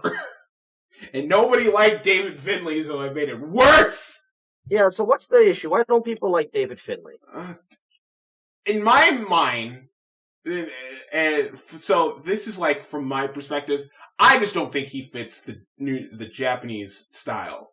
From all accounts, he's been very vocal about going to NXT. Yeah, that's another thing I was going to bring up. I think is the fact that people pretty much figure that he's like 1 foot out the door at this point. It's like, why should we even care? Like, why should we even be invested if we know he's pretty much gone? So. Yeah. Or my sadness is like he leaves. What the hell does Juice do? Probably anything else. Probably get back that singles run that he was on before they decided to put him with Finlay in the first place. Oh, but Finn Juice is cool. But Juice Robinson as a single star was where the money was at. His whole feud with Jay White for the U.S. belt was probably like his shining moment. Look, the way to rectify all of this is Finlay goes to NXT, and they build the story that he's Hornswoggle all grown up. I'm already hating this. Because he's Finlay's kid. God damn it. and then, he's David Finlay, and he loves to fight. That's what I want. I'll watch that. I don't care what you want to do. And then you bring in Hornswoggle, and it's like the Doink segment. What? I really There's don't. 2 of them. Who's the real Hornswoggle? I'm cutting. Right? I'm cutting you off now. It's the anonymous Raw GM. Right? No? I assume he lost. David did. Yes, he did. Okay. Were you going to say something, V? No. Okay. Was Chris Bay there at all? No, he was not. No Beyblade? No, but there was someone else who came out after the match was over, because after Jay hit... Another person came out? Jay White wins the match. Who should come out but none other than the Stone Pitbull! Tomohiro Ishii. it looks like that is going to be the next title feud for Jay White, because I think he might be in the States for a while, and I think Ishii's going to be here as well. I do believe they announced, 3 new shows that are happening. I believe there's one next month, September. They're going to be at the 2300 Arena in Philadelphia in October. There's, I assume they really built up this Detonation show in November as, I guess the next big event for them. And they also have Fighting Spirit Unleashed, but that might be more TV based, which is going to have the Tom Lawler and Leo Rush match. And a lot of the names that were on this show pretty much got confirmed for a lot of those shows. Ishii, Nagata, Ospreay. So it's crazy how New Japan Strong in one show has already kind of eclipsed main New Japan. Yeah, who knew that a fucking crowd was what it took to bring back hype for the show? Well, I don't think it's just crowd. I just think all and I know this is gonna be crazy because the amount of talent that New Japan still has, but it's I think the Strong roster is a better roster right now overall than the New Japan roster. And from what happens, I do believe, just announced, as of we're recording this, 8 wrestlers have been pulled from the Summer Struggle event on Monday. I know, including world champion Shingo Takagi. Shingo's out on that show. I know. So, that for sure. Unlike the Strong side of things, where it looks like everybody's pretty much good to go. A lot of them being, American talent, so either they've already gotten their vaccines or have already dealt with stuff like this. And I'm going to take a good guess, people like Ishii and Nagata, all of them are probably getting, who knows, they might be getting the vaccine here since it's harder to get over in Japan. I think they've already gotten it while they were in Japan. They're not having the issues that main New Japan is currently having, where they build up a whole show and it's nope, now 10 people can't be on it, now 5 people can't be on it, and everything gets fucked over, and now you get Evil, who's also not on that show. Return to the darkness world. I do believe all of LIJ is not going to be on that show. Dude, I don't want to talk about this anymore. It's depressing. But I'm just saying, it's crazy. It looks like this is what Strong has needed. Yeah, I guess if you want to, if Strong needed for fucking main New Japan to lose half of its roster to get over, then sure. Yeah, but they just gained. They have Jay White, they have Ospreay, they have Ishii, you have Moxley, you have Tana. I don't know what Tanahashi's. Yeah, but this isn't by fucking choice. No, it's not by choice, but it definitely helps New Japan Strong get more eyes on them now that, they have a lot of big talent, and now people will watch. I guess so. And then, of course, on top of that, the great talent that they already had in, Team Filthy and Chris Dickinson and a lot of the dojo guys. Hikuleo. No! Alright, main event. Hiroshi Tanahashi beats Lance Archer for the IWGP United States Champion. Because you know why! Stop asking questions you know the answer to already! But I don't like the answer, because I'm upset about it. You're doing Moxley and Tana for the belt at All Out. But Archer just won it. Yeah? And why? Because that is not an AEW belt, Adam. It is a New Japan belt first. But Archer. But Archer's not signed. Guess who is? Tanahashi and Jon Moxley. And guess what? Because Tanahashi's in the fucking States right now, he could be on AEW, and so can Moxley. Yeah, I guess. And plus, fucking Archer already has a feud going on with America's Top Team. Yeah, he's gonna fight Ken Shamrock. No! See? Yeah, that's what you want, and that's what happens. But, Tanahashi wins. Moxley wasn't very happy with the result afterwards. So, yeah, that seems to be the thing. Tanahashi, Moxley. Tanahashi's first ever, no, not first ever. Is first American pay-per-view in like a long time, if that happens. Like since like TNA days.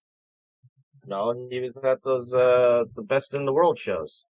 Those don't count. All right, well, whatever. He fought fucking Mike Bennett in 2012. I ain't got shit. That's the greatest. That's the best. Good for Mike Bennett. Mike Bennett rules. All right. We're gonna go into other quick Japanese wrestling shows news before we go on to AAA Triplemania. First off, give a big shout out to Tokyo Joshi Pro Wrestling. Maki Ito won something! Yeah!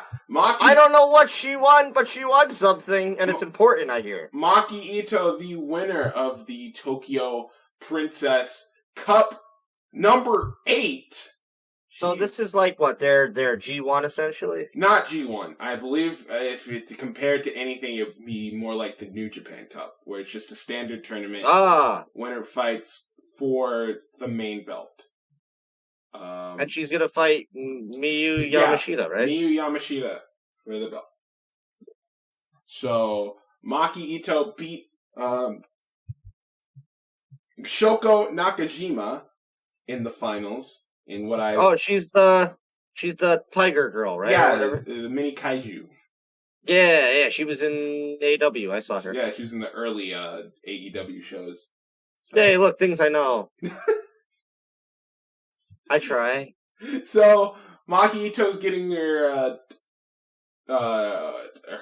world champion, her main title shot for the TJPW Princess Championship. I forget what it's fucking called. Don't quote me on this. She's gonna win.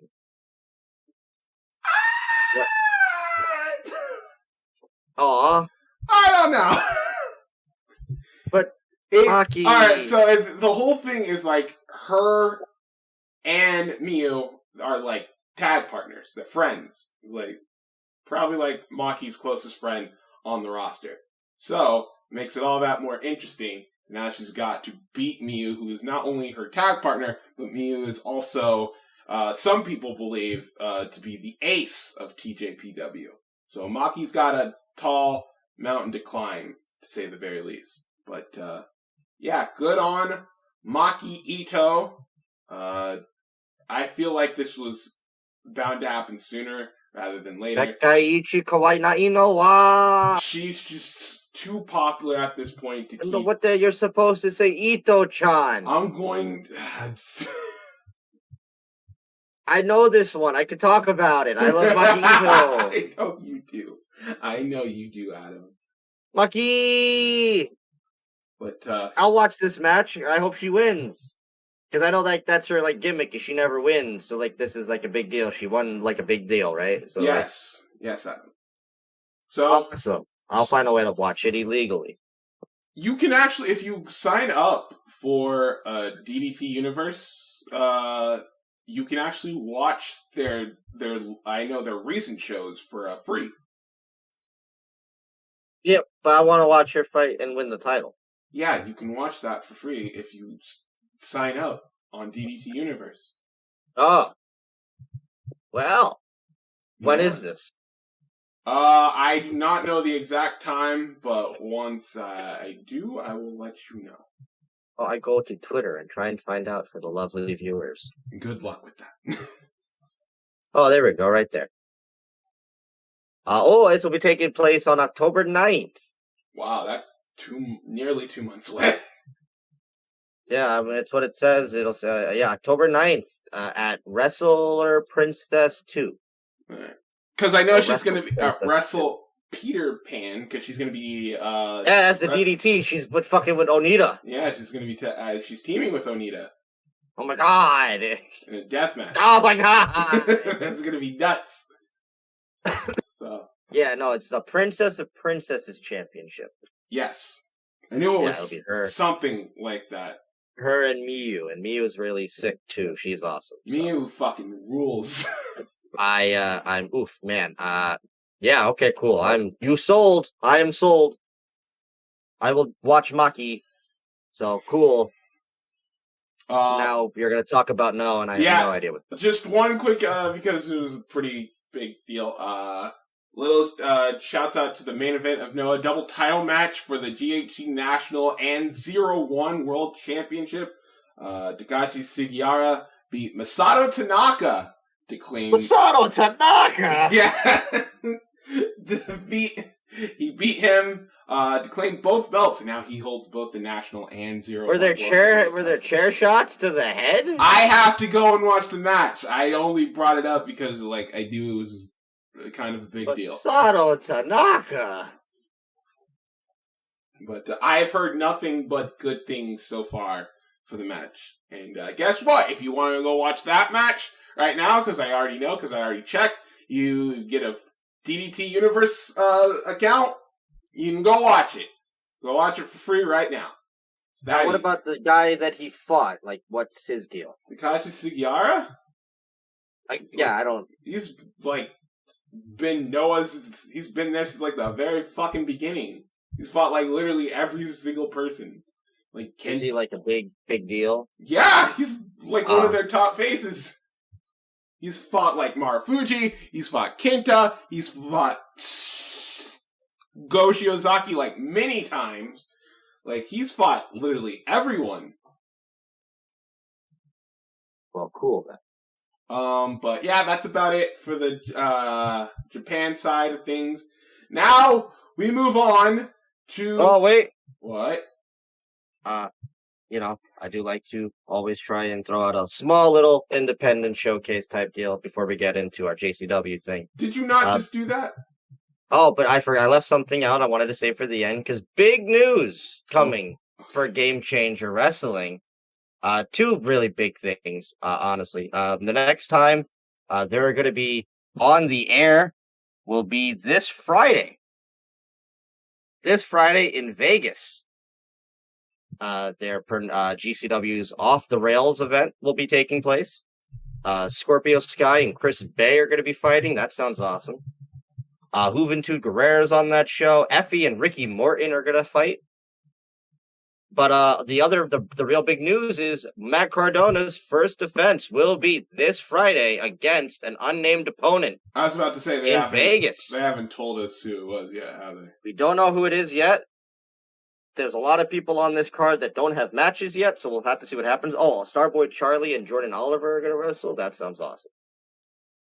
So there's that. The other big news that was also broken by GCW, September 7th.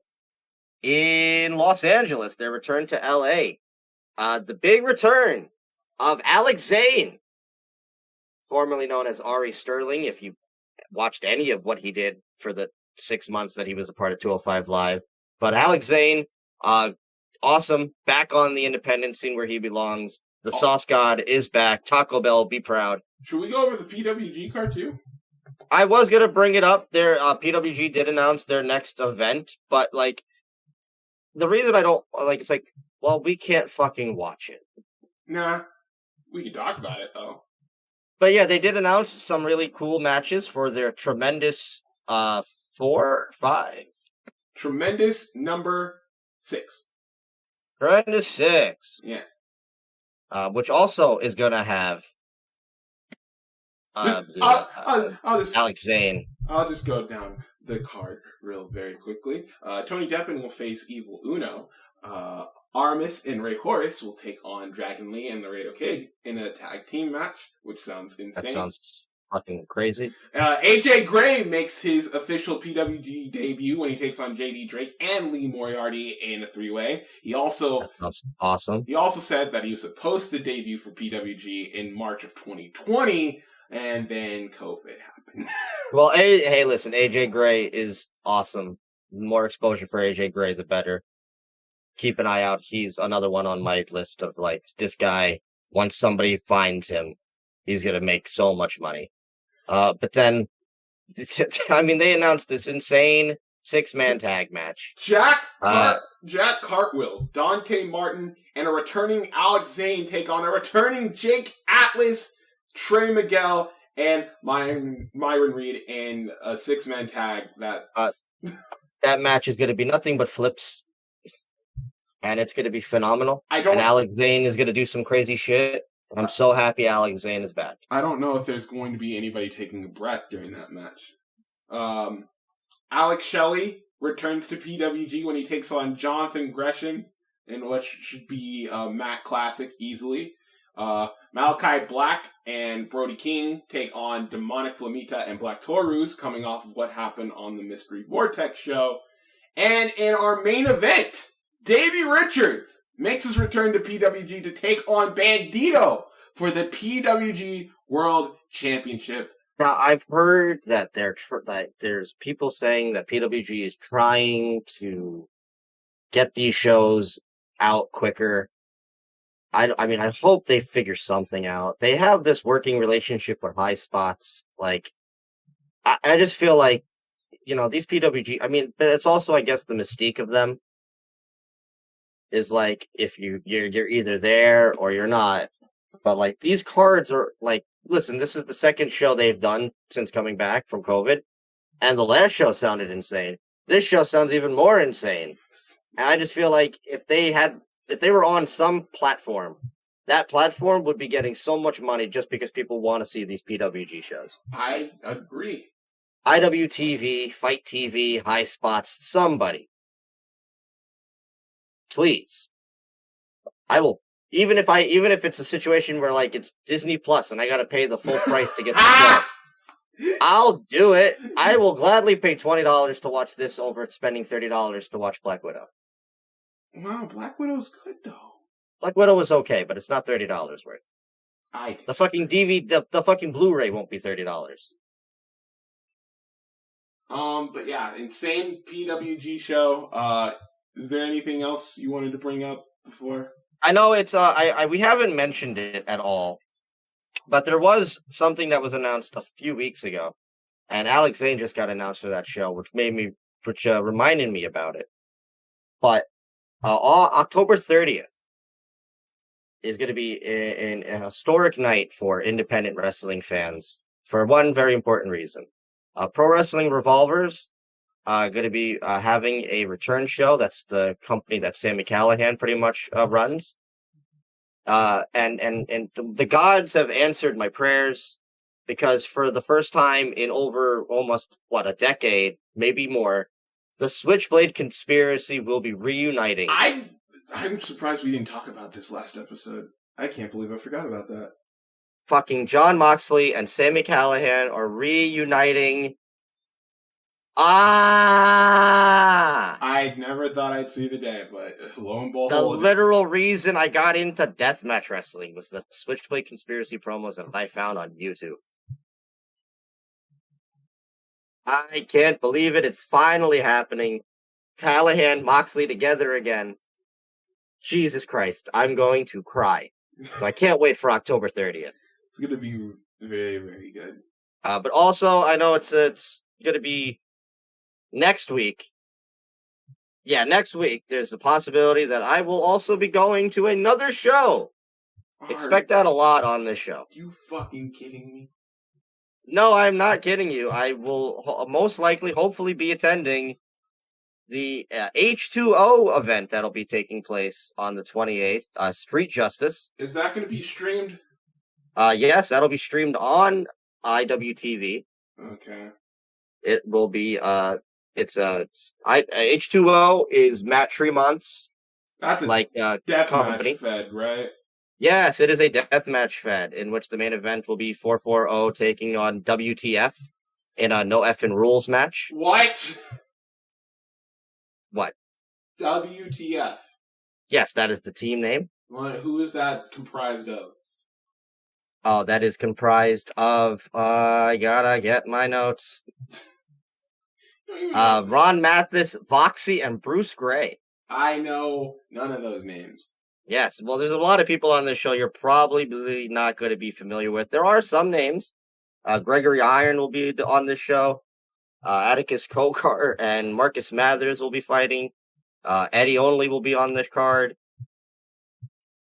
It's a lot of real... It's even more niche than the other shows.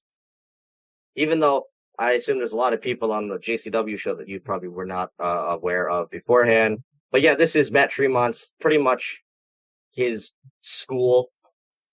This is where all of his like trainees wrestle and stuff, but also they bring in the bigger deathmatch names, 440 and stuff like that. This is where Marcus Mathers and Dylan McCoy come from. They were trained out of the school. McCoy! Yes, Dylan McCoy.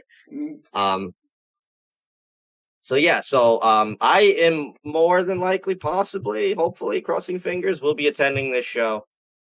So if that's the case, once again, you'll have some independent review spotlight on here. After that, I don't think the next show I will be going to will be AEW Dynamite live from the Arthur Ashe Stadium. So you'll have my firsthand opinions from that show right here on the podcast. I'll be there, Zahaya. I bet you will, Adam. Oh, I've had my tickets for months. Well, you better have had your tickets for this show right here, AAA. Yes, it was. Triplemania.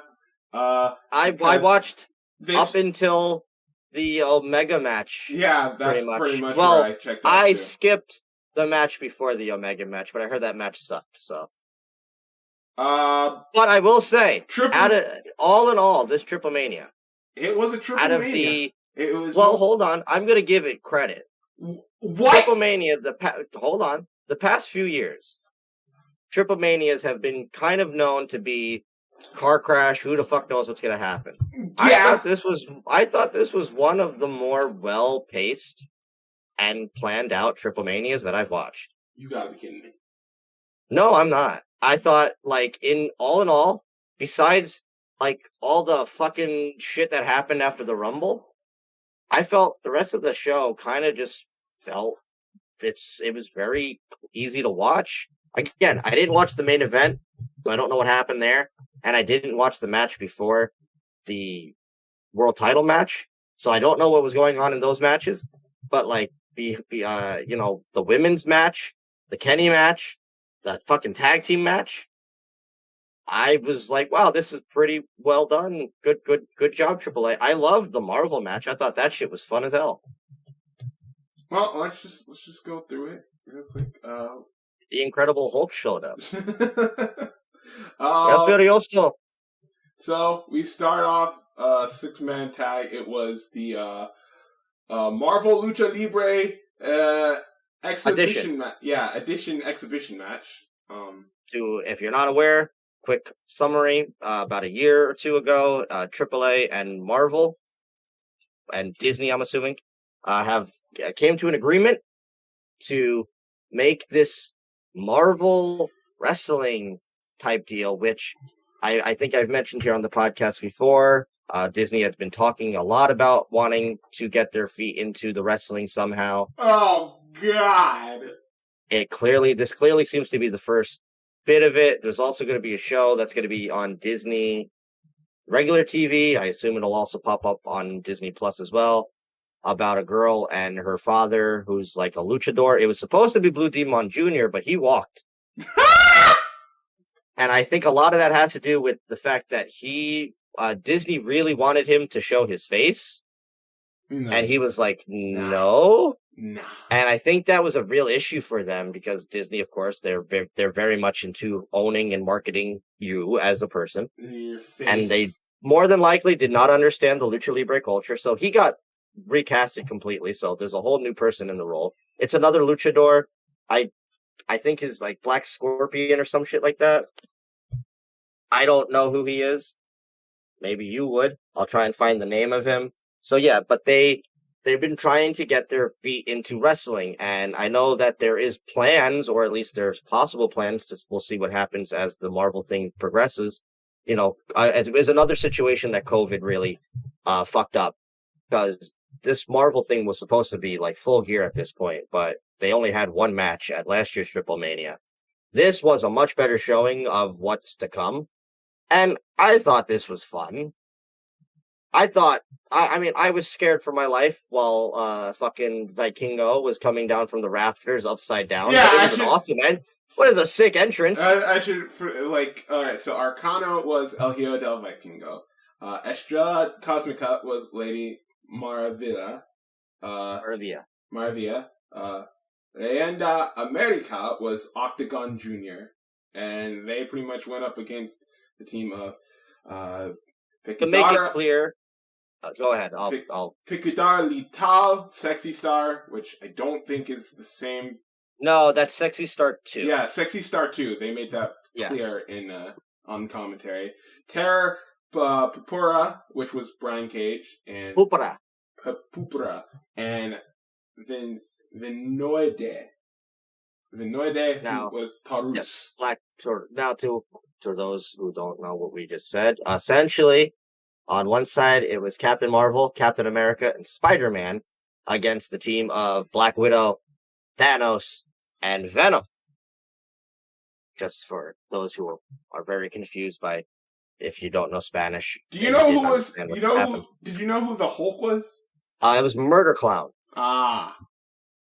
Now, also, this is a change for two characters.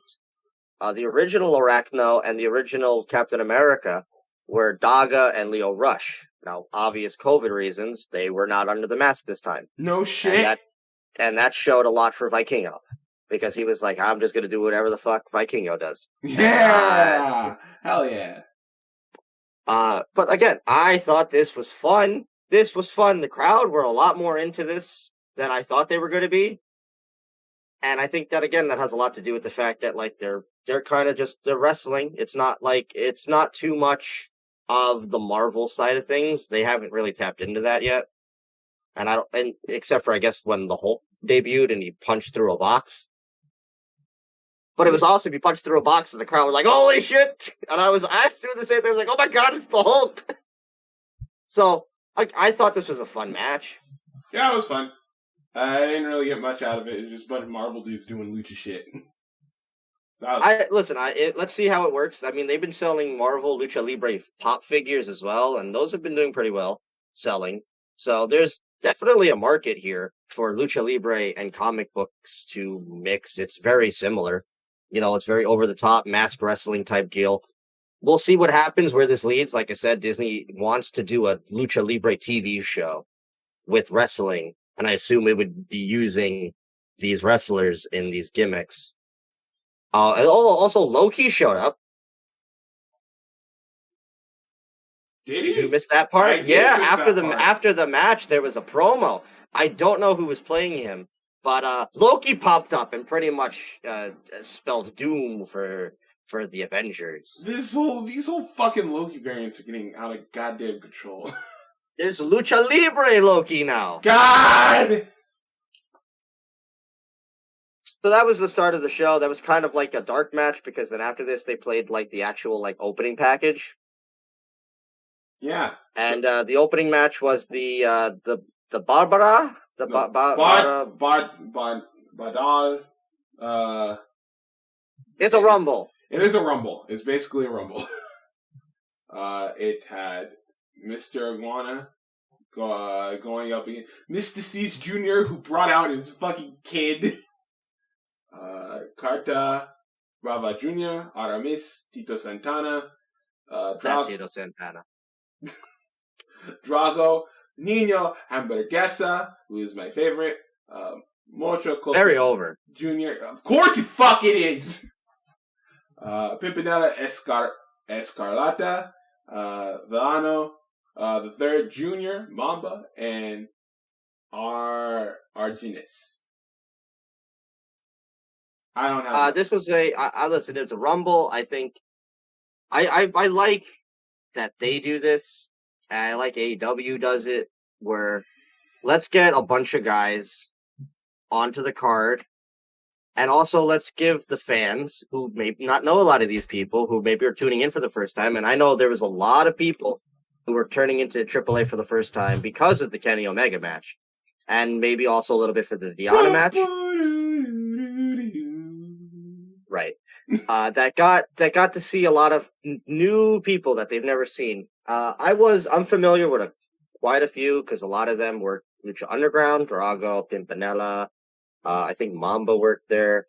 I know Aramis because he's been doing a lot of GCW stuff lately, and he just signed with MLW. I've heard of Mr. Iguana, Drago. So there was like people there that I knew, so I was like, okay, cool, this is fun. And then there was a lot of people I didn't know that also were impressive. Mr. C's Jr. I know because Mr. C's Jr. But this was a fun little Rumble match.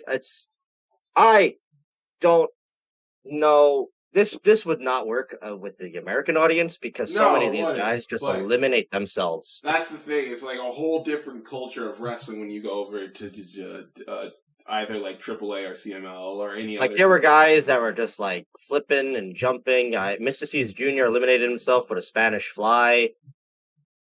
And like I guess that could get very confusing to like why wouldn't they want to win?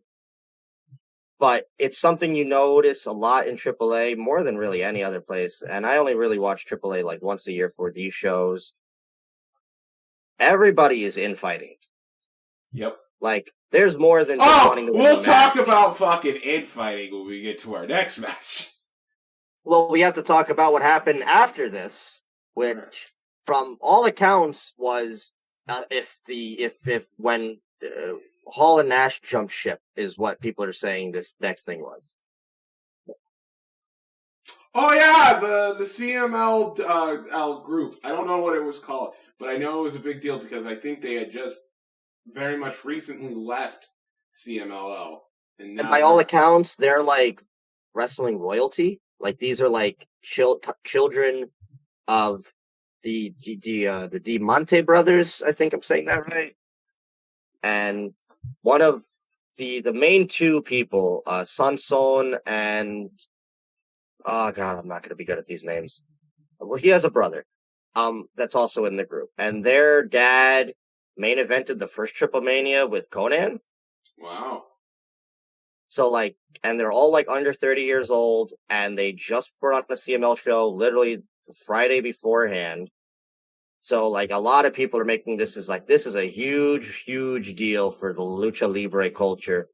Unlike WCW and WWF, where, yeah, there was clearly a feud, the actual feud between AAA and CMLL is much, much worse. That is a deep-rooted, we hate the other company type deal. Yeah. So, this is a huge, huge deal for AAA to get these three guys that are like legitimate, like wrestling royalty to CMLL now in AAA. So, again, as a guy who really wasn't good at that, Twitter helped me out with that a lot. Especially shout outs to Denise Salcedo of Fightful. She was very on point with a lot of her tweets going into this. So she gave a lot of feedback to the fans who were watching this for the first time who really weren't understanding this. So it clearly seems like a Hall and Nash jump ship type deal. So good for them. Good for AAA. This is going to help their stock, obviously. And they make a huge impact. They beat the shit out of Mr. Iguana, who won the Rumble, by the way, who's a very entertaining character. He's an iguana. He should team up with Luchasaurus. And no, you're done talking. Next match. They beat them up, and then what are they called? La Empresa, which is also a CMLL deal. Like they're a team, like they're CMLL Invaders. Well, it seems like these two factions now are together. Big faction. So yeah, that's that. That was that match. What was the next one? Is a title match. AAA Reina de Reinas, which is the Queen of this match rules championship for the Impact Knockouts championship on the line as Deonna Purrazzo. You didn't like this match? On Fabi. No! Really? This shit sucked ass! I thought this was a really good match. This fucking referee is pissing me off. Yes, but you see, and that's another thing about the AAA Lucha Libre culture that what doesn't translate. I've been watching these Triplemanias. I know about this ref. He's the crooked ref. He helps the heels. No, that part I got. I'm not stupid. I could see that. It's just the fact that I've watched 4 Triplemanias throughout my entire life. And through those 4, not one, not a single fucking one of them had a fucking straight up women's championship match. It doesn't happen. I'm sick of it. That's how they do their stuff. But I don't like it. I don't like it. Hey, listen, I wasn't a fan either when I watched Tessa lose the belt, so I get it. It seems to be kind of just a thing with the women's division where it's all controversy and the referee is very heavily involved with the women's division type stuff. It's very Slick Johnson. It's very garbage, and I thought these two wrestled really I thought good. They wrestled good too, but then it was like referee bumping the wrestler or referee counting. Like, come on, I just want to watch the match! And then, the match ends. Deonna, now double champion. She's Reina de Reinas champion. She's got the Impact World title. She's the new belt collector. Move over Kenny Omega. Yeah, I guess so at this point. Awesome fucking moment for her. She was very emotional. She should be fighting fucking Camille for that belt. No, she's fighting Melina. Why? Melina. No! Melina will be making her Impact debut this Thursday. This match sucked. Oh, I disagree.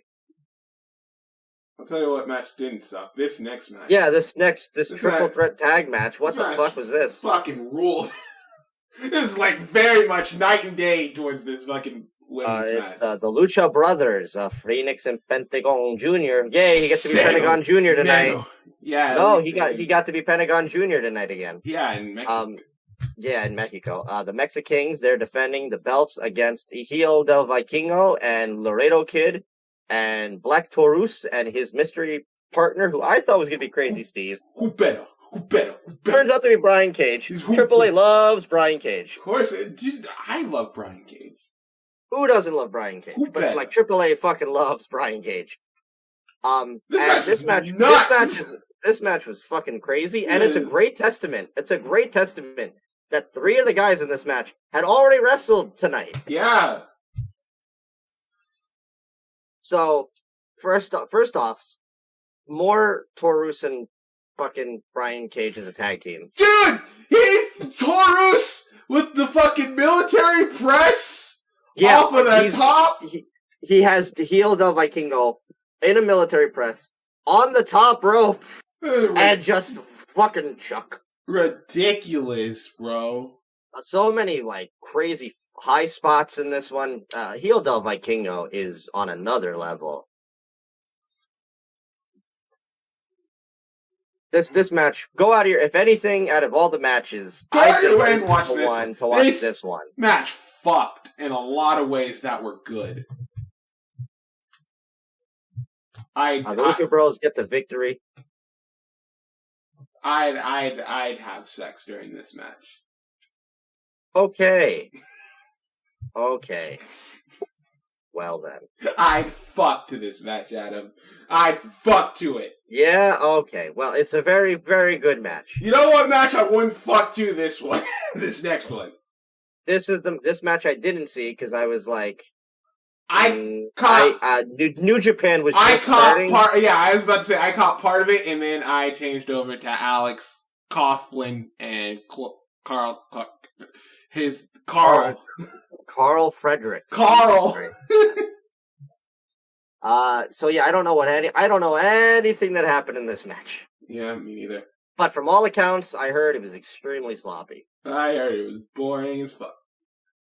And Sam Adonis is a part of it, right? It's him and Puma King and apparently Sam's supposed to. I don't know why, but Matos has been saying he's probably going to New Japan. I like Sam Adonis. I saw him in All Japan once. I have no. He has definitely came into himself in this He came into himself. My god! How is that possible, Adam? He has come into himself. Oh, that doesn't. He's gotten his shit together. He's very much He's pretty much what Brian Cage was doing. He's like full on pro America. Who better? And he does it very well. He's currently in NWA as well. I believe he also had a match in Impact. He's making the rounds. He's very frequently a part of Warrior Wrestling. He had a match with Jeff Cobb, I know that. Warrior Wrestling, actually, I believe, has a show coming up as well, which Jay White is defending the belt on. The never openweight title? I believe he is defending it on that show. Wow. Yeah, Warrior Wrestling's next show. I can't find a fucking date. Yeah. So, surprise! He's fighting Sam Adonis.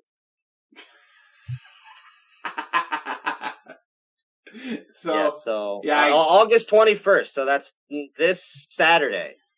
I believe that show is on Fight TV. I guess this Sam Adonis dude is coming to New Japan. Thunder Rosa and Kylie Ray are going to be on that show. That sounds really cool. Anyway, Mr. Iguana's on this show as well. He's fighting Aramis for the We already talked about Mr. Iguana. I was just putting over more independent pro wrestling. Triple I didn't watch this match. AAA mega title. Now, let's get the cat out of the bag first. Ric Flair. So there was a backstage before the match that we didn't talk about because we didn't see, where Conan was like, "Hey, Andrade, so business, right? We're gonna come out," and Andrade's like, "Sorry, Conan, I have somebody better than you." So Conan literally walks across the fucking room. It's not like he walks out of the room or down a hallway. It's really like, oh, okay, turn around. Okay, Kenny's door is right there. All right, cool. Knocks on Kenny's door and is like, "Hey, Kenny, proposition for you." And that proposition turned out to be that Conan was going to be in Kenny Omega's corner because fucking Ric Flair is in Andrade's corner in AAA. A week after leaving. I heard the music. I was like, why is it... Wait. No fucking way. There's no... And I do believe this is his first time in AAA. Dude, this is less than a week. Less than a week after he gets fucking released. He's in AAA. He's in AAA. Cool. And he gets involved. Yeah! He's beating the shit. He was fucking chopping Kenny. Him and Andrade were going back and forth. What a great sequence. That was awesome. He locked in a figure four. In a figure four? Ric Flair was on one. And the crowd was fucking loving this. Now, this makes me think, does that mean Ric Flair's coming to AEW? He has to. Is this going to be is this Andrade's gimmick? Is this going to be Andrade's gimmick? He just has rotating managers? Fuck off with trouble, bro. Like, I like. We got Rick now, all right? And Rick looked so fucking happy. He was very happy to. He was like just excited, bro. It was cool. This was like a legitimate shocker for me. I was like, holy shit, it's Ric Flair. And he's doing spots! Which I guess brings the rumors around more that he's been talking about one more match. I don't know where that's going to happen or who that would be with, but whatever. Fuck it. 2021 has been a weird year. If we get Omega versus Ric Flair in a singles match, I think... Well, Ric Flair, Kenny Omega did make a very angry promo afterwards addressing Ric Flair. Yeah, he said as soon as you brought out Flair, you made it personal. And now... So I'm assuming this is going to continue. Long story short, Andrade does not win. He does not. To a lot of people were surprised by this. I've been one of them. Well, apparently, it was brought out today that apparently the title win was supposed to happen on Triplemania. However, by the request of AEW, the title change was held off until a further date. So that's pretty much confirmation to say that this one is pretty much still, that this feud is still continuing. Where it's going to continue, who knows? It could be still in AAA, it could be in AEW. We're just going to have to wait and find out. But this match was really good. Yeah, it was. This was what people been wanting out of Andrade. I don't think it was like the best match of all time or anything, but in terms of like just seeing if Andrade still, had it within him to have, like, just a great match. I thought, yeah, this was... I don't know what more you could have asked for. If this is the Andrade we get with him and Pac, yes. Absolutely. The match after this, I didn't see either. Nope. Psycho Clown beats Rey Scorpion in a mask versus hair match. They do this almost every fucking year, and guess what? Psycho Clown wins every fucking year. And you love it. No! Why do you hate Psycho Clown He's so much? such shit! He's Psycho Clown. He sucks! People love the clown. I bet they do. It's not me. I'm not people.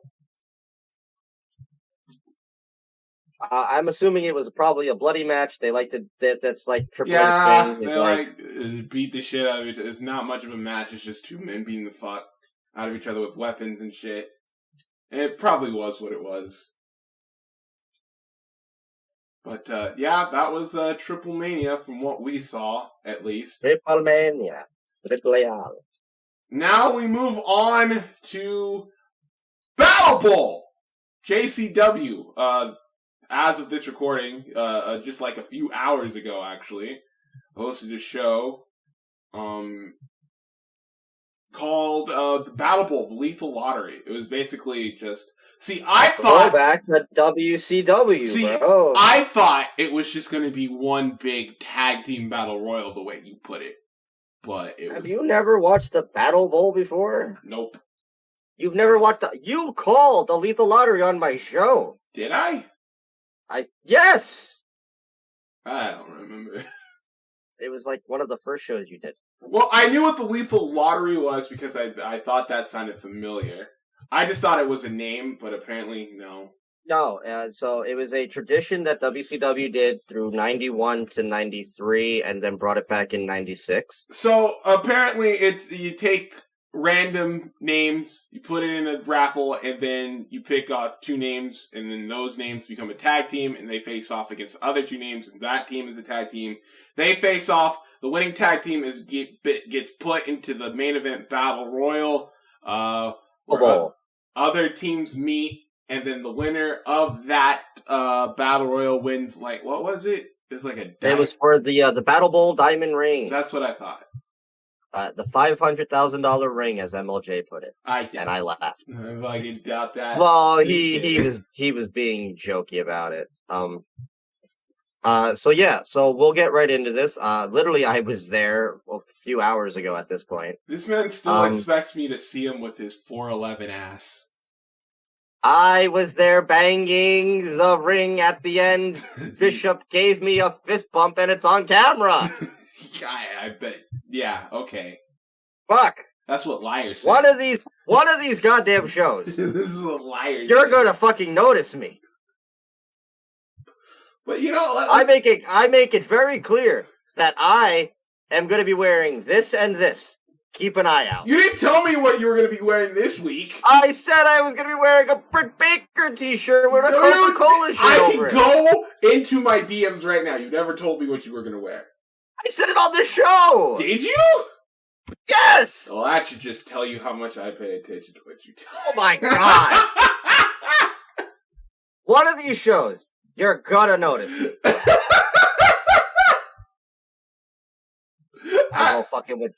I go bright ass Blue World Order shirt for VXS in a dark room where I'm the only one in a bright shirt and you still can't see me.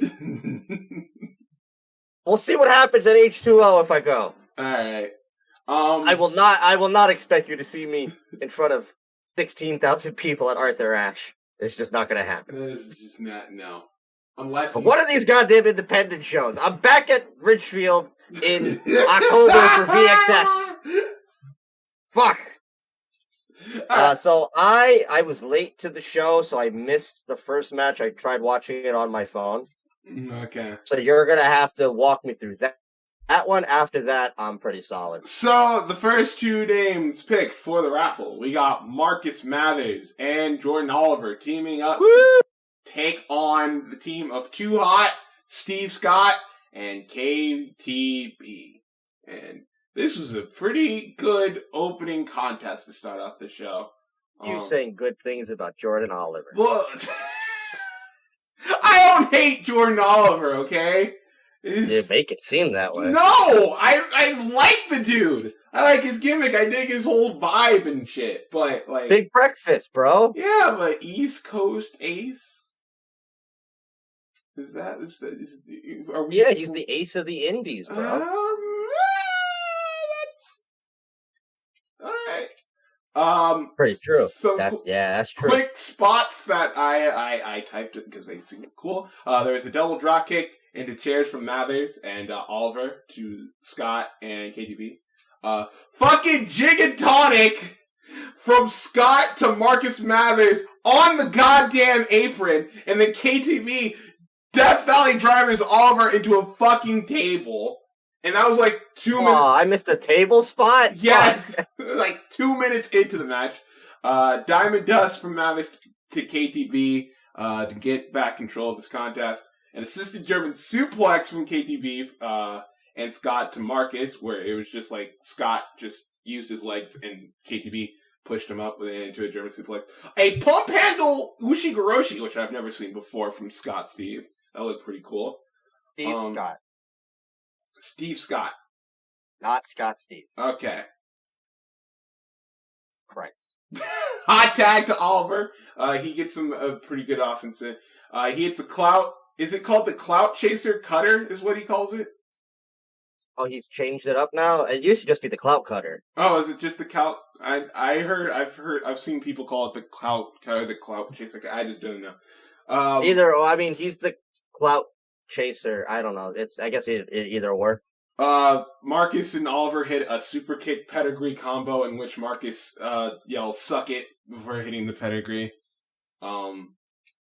And that gets broken up by Scott with a missile drop kick. And then a 450 splash from Marcus to KTB, which then leads to double cutters from both Marcus and Oliver to get the victory, and they move on to the Battle Bowl.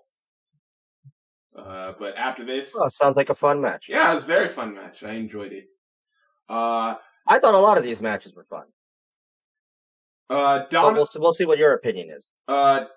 Next match, Donovan, who was very much beloved by this crowd here, and Ellis Taylor, taking on the team of Janai Kai and Big Effin' Vin, who I recently found out yesterday was the son of ECW wrestler 911, which I thought was cool. Wait, really? That's what I heard.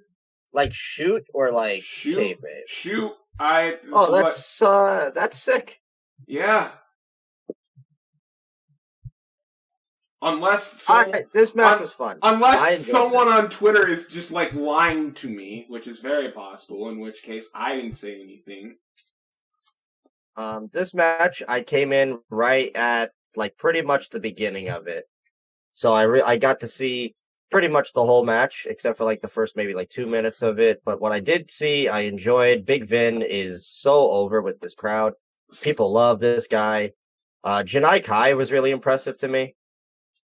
Yeah, Janai Kai had some sick-ass kicks in this one. She had a fucking Savate kick that looked exactly like Tiger Mask's Savate kick back in the day, which fucking props to Janai for that one, because that's like really hard to do. There's a point in this match where fucking Ellis tries to go into a chop battle with Big Vin, and he dies. That doesn't work for him. Nope. Fucking eats shit. Donovan gets shoulder blocked as he tries to get in the ring, and it gets fucking sandwiched with the side slam with his own partner, courtesy of Big Vin. There's a point in the match where Donovan goes for a stalling slingshot suplex in which the crowd responds with a piece of shit chant.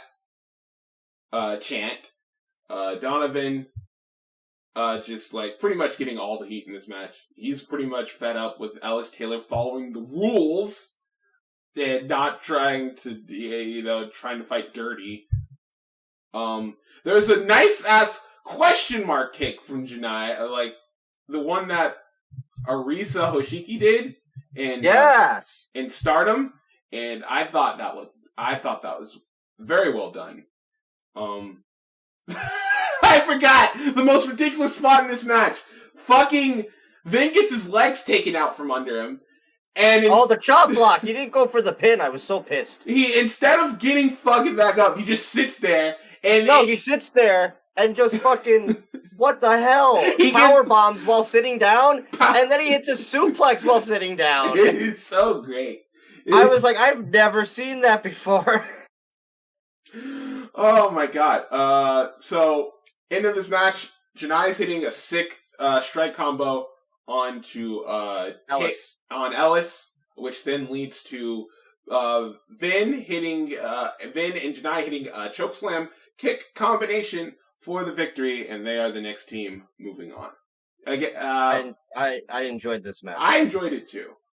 I very much like Janai, and I especially like Big Vin coming out of this.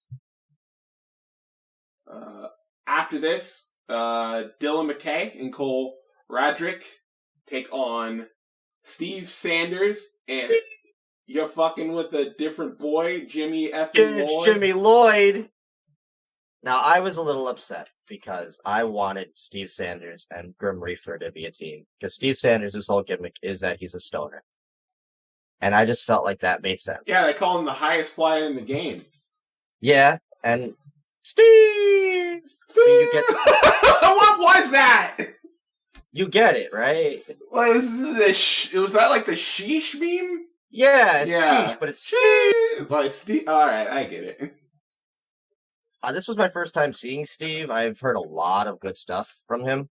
I didn't think he got a lot to do, but what I saw, I'm like, I want to see more. This match was...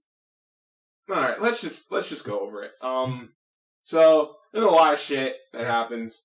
Some of the stuff that I have written down, there's a nice knee drop, and a half-hatch suplex combo from Radrick. Radrick just looked really good when it come to the wrestling portion of this match. Sadly... Oh, no, he was doing some really well done, like, suplexes and, like... Yeah, he's really good. He's very good. Yeah, sadly, there's not a lot of that. Dylan McKay tries to go for a shooting star press at one point and misses and gets absolutely railed in the head with a boot. He gets fucking kicked by Jimmy. By Jimmy. There's a sick fucking... Was it Cole Radrick? Goes for a lion salt and just eats crow from Jimmy Lloyd with a super kick in midair. It was so gnarly. Yeah, I had that written down. There was a reverse atomic drop kick spot, which leads to an assisted flapjack from Steve and Jimmy. Hot tag to Roderick. Assisted tornado DDT into an insane Northern Lights suplex. And then I have written double destroyers, double super kicks, a midair super kick, double pump kick. For the love of God, could these guys slow down for 5 seconds? Apply a rest hold, for God's sakes. Rest holds. It's independent wrestling. Fucking Dylan. I believe this is the match also where the "fuck Dave Meltzer" chant started. Yeah, that's after that sequence. That's where the fucking "fuck Dave Meltzer" chant started. Because fuck Dave Meltzer. Dylan kicks Cole, which then leads. I was cheering with that. I kind of figured you would. Fuck Dave Meltzer. Dylan kicks Cole, which then leads to a double foot stomp into a one-winged angel from Jimmy Lloyd. And then they do it again, but this time tombstone in a tombstone position. But that's broken up with a lion salt from Cole. Poison Rana into a springboard stunner from Dylan and Cole. And then near the end of the match, a chair's brought in. Shooting star press. Shooting star knee drop. Oh my god, though, this was so fucking cool. From Dylan. Suicide DDT from Dylan to Jimmy. And then, I don't even know what, the camera never, I couldn't see, because the camera was still on Dylan and Jimmy, so I didn't see what the ending was, but Cole hit Steve with something, and it got them the 3 count. It was he has like a fisherman driver type deal. Yeah. But, like, it's like the cradle fisherman driver. I thought this match was a little too much. I get what they were going. I get what they're going for here, but I barely had time to write down all the shit that I wanted to before they were just already on to the next spot. Like, there was very little selling. I believe there was more shit that they did in this match. I just don't know because I didn't have time to write it down, or they were already on to the next spot. So it was very hard to comprehend. There was a lot happening. Yeah. So, but I mean, the live crowd loved every minute of it. All four of these guys are massively like over. Again, Dylan McKay and Steve Sanders are both very young still. Like, I think Steve is older than Dylan, but I think he's only he's very early 20s. Dylan McKay, I think, is like 19 or 20. They're also from H2O, the training school. Jimmy Lloyd. You know what you're getting into if you watch a Jimmy Lloyd match. It's not going to be pretty. I fucking love Jimmy.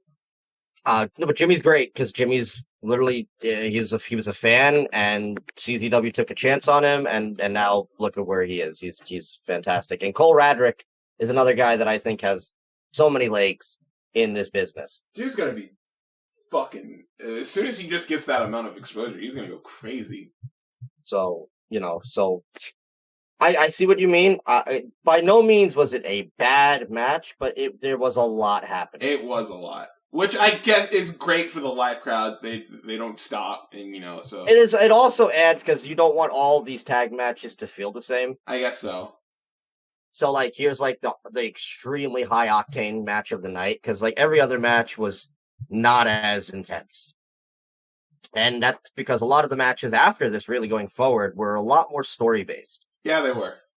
So this was kind of like the end of that. Let's chill out. I mean, even though the next match is extremely fun as well, but there's some story because of who's in it and what happens. But yeah, so fun match, fun for the live crowd. Maybe not that fun if you watch it, but if you're into that kind of high octane wrestling type stuff, this is the match that you're gonna like a lot out of it.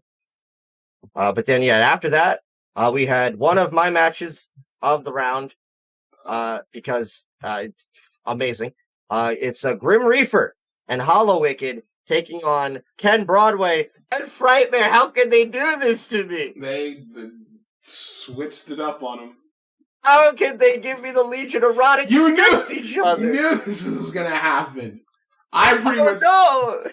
As soon as I knew that this whole lethal lottery thing was happening like this, like, oh, alright, I know what they're gonna do here. It's bound to happen. And they did. Hollow Wicked and Frightmare, as we know, they've been a team for a long-ass time. Early-ass Chikara days. Fucking Incoherence making a return to ROH soon, with Delirious a part of it. Yeah. Now a part of the Legion of Rot. They've been making a small little comeback. A lot of these Chikara guys, after the company went under, there was a lot of, what's going to happen, a lot of uncertainty, what's going to happen to a lot of these guys, where are they going to go? And while, this Camp Leapfrog, which has kind of become the successor for Chikara, a lot of the guys work out of that. A lot of guys like this, that were, legends of it, being Frightmare and Hollow Wicked, they're getting a second life through stuff like Jersey Championship Wrestling and ROH bringing them back into the fold. So that's really cool. It's really nice to see. I love Hollow Wicked. I love Frightmare. Literally, two of the original guys that made me want to watch Chikara because they were like, oh, these guys look fucking awesome. One of them is a jack-o'-lantern. So that was fun. And obviously, when they got into the ring together, it was magic because they know each other so well. So they had answers for everything that they were doing. But the highlight of this match for me, once again, is Grim Reaper. Yeah, I thought Grim Reaper looked a lot better here than he did against Gabriel Sky. Now, I will say the most impressive part about it, not just that he looked better, is that he did pretty much the last 5 minutes of this match with the lit joint in his mouth. It was fucking great. And I'm talking this dude is doing tornado DDTs, fucking lion salt moonsaults, jumping all over the place, and he's doing it with the joint still in his mouth. Grim Reaper, by the way, not a young guy, an old school Jersey favorite. I believe he's in his early 40s at this point. I think he's fucking amazing. 47, isn't he? Oh, is he late 40s? He might. I will look. But either way, he to me, he was the highlight of this match. Ken Broadway is also really good. He used to wrestle for House of Glory, or does he still wrestle for House of Glory? House of Glory still run? I think so. I haven't heard about House of Glory since COVID.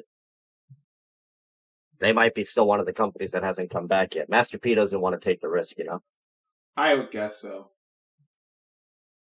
I can't find how old this motherfucker is. Well, he's been around for a long time, just put it that way. Okay. So, I thought this match was fun, very entertaining. The story of this match pretty much being Hollow, Wicked, and Frightmare having to go up against each other. They didn't want to fight each other, but it was like... They did not, and I was crying. So, how could they do this to me? So there's so Reefer and Frightmare pretty much start this one off. They have a nice back and forth. Reefer hits like a hip toss leg drop on Frightmare. That looked pretty cool. Reefer tags in Hollow Wicked, and from that point on, Frightmare and Hollow Wicked, during the match, like when Hollow Wicked came in, he was like Hollow Wicked and Frightmare were avoid hitting each other like throughout the match, and then Hollow Wicked gets tagged in. They start having a bit of an exchange, but it ends in a standoff in which Ken just gets completely sick of it. He just blindsides Hollow Wicked. He pretty much tells Frightmare to take it more seriously. From that point on, Ken is just being, a dick. He's beating down Hollow Wicked. Since Frightmare refuses to do so, they eventually start going at it later on in this match. Reefer, like you said, he gets hot tagged in, and by hot tag, I literally mean hot tag, because during it, he fucking lights up and starts hitting a blunt, and then he starts throwing out soul butts and starts kicking both Ken and Frightmare like there's no tomorrow. Scoop slam and a swanton combination from Hollow Wicked and Reefer, and then near the end, both Ken and Reefer on the top rope. Ken with the blunt in his mouth, springboard, tornado DDT onto Ken Broadway for the 3 count. Very, very short match, but also very entertaining as well. Again, 4 very trained, 3 legends of the independent scene. Ken Broadway, who was a huge breakout for House of Glory, actually. And I believe CZW was also a place that he ran out of. He, I believe, took a sabbatical and was planning a comeback, and then COVID happened, so he didn't. This has kind of been like his big return to indie wrestling this year, and he's just been fired. Also, another thing that to make mention, everybody came out to the same theme song. It was Vader's WCW theme. Yeah. But Ken Broadway, when he came out, the crowd were literally singing his theme song, even though it wasn't playing. So that just shows you how much the people really like Ken Broadway. He was the heel. He has a very good gimmick. It's very funny. It's like he's rich dude, but like he has the swag that goes along with it. He's very good. But yeah, again, one of my favorite matches of the night. They did that with Ken, and they did that with the Young, Dumb, and Broke dudes. Young dumb, and broke. Yeah, I know. I've had that song stuck in my head for like 2 weeks now. Thank you very much. Young dumb, and broke.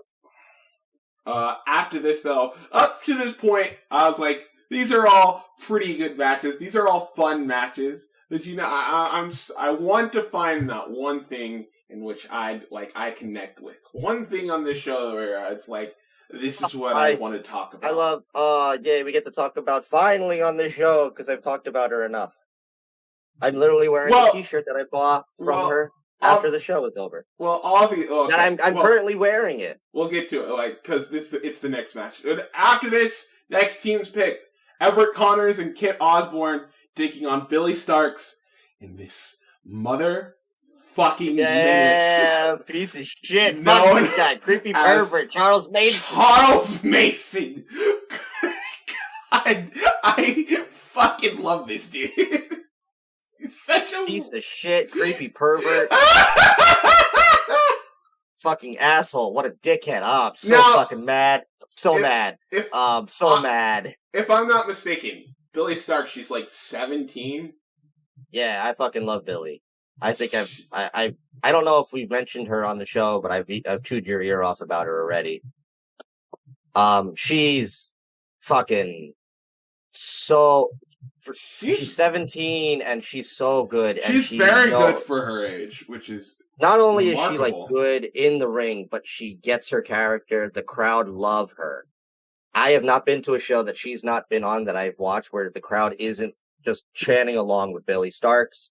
If you know of AEW or independent wrestling, if you ever see the somebody has Dante Martin, for instance, is the perfect example. He has a knee pad on that has BSB on it. That's the Big Starks brand. That's literally her brand.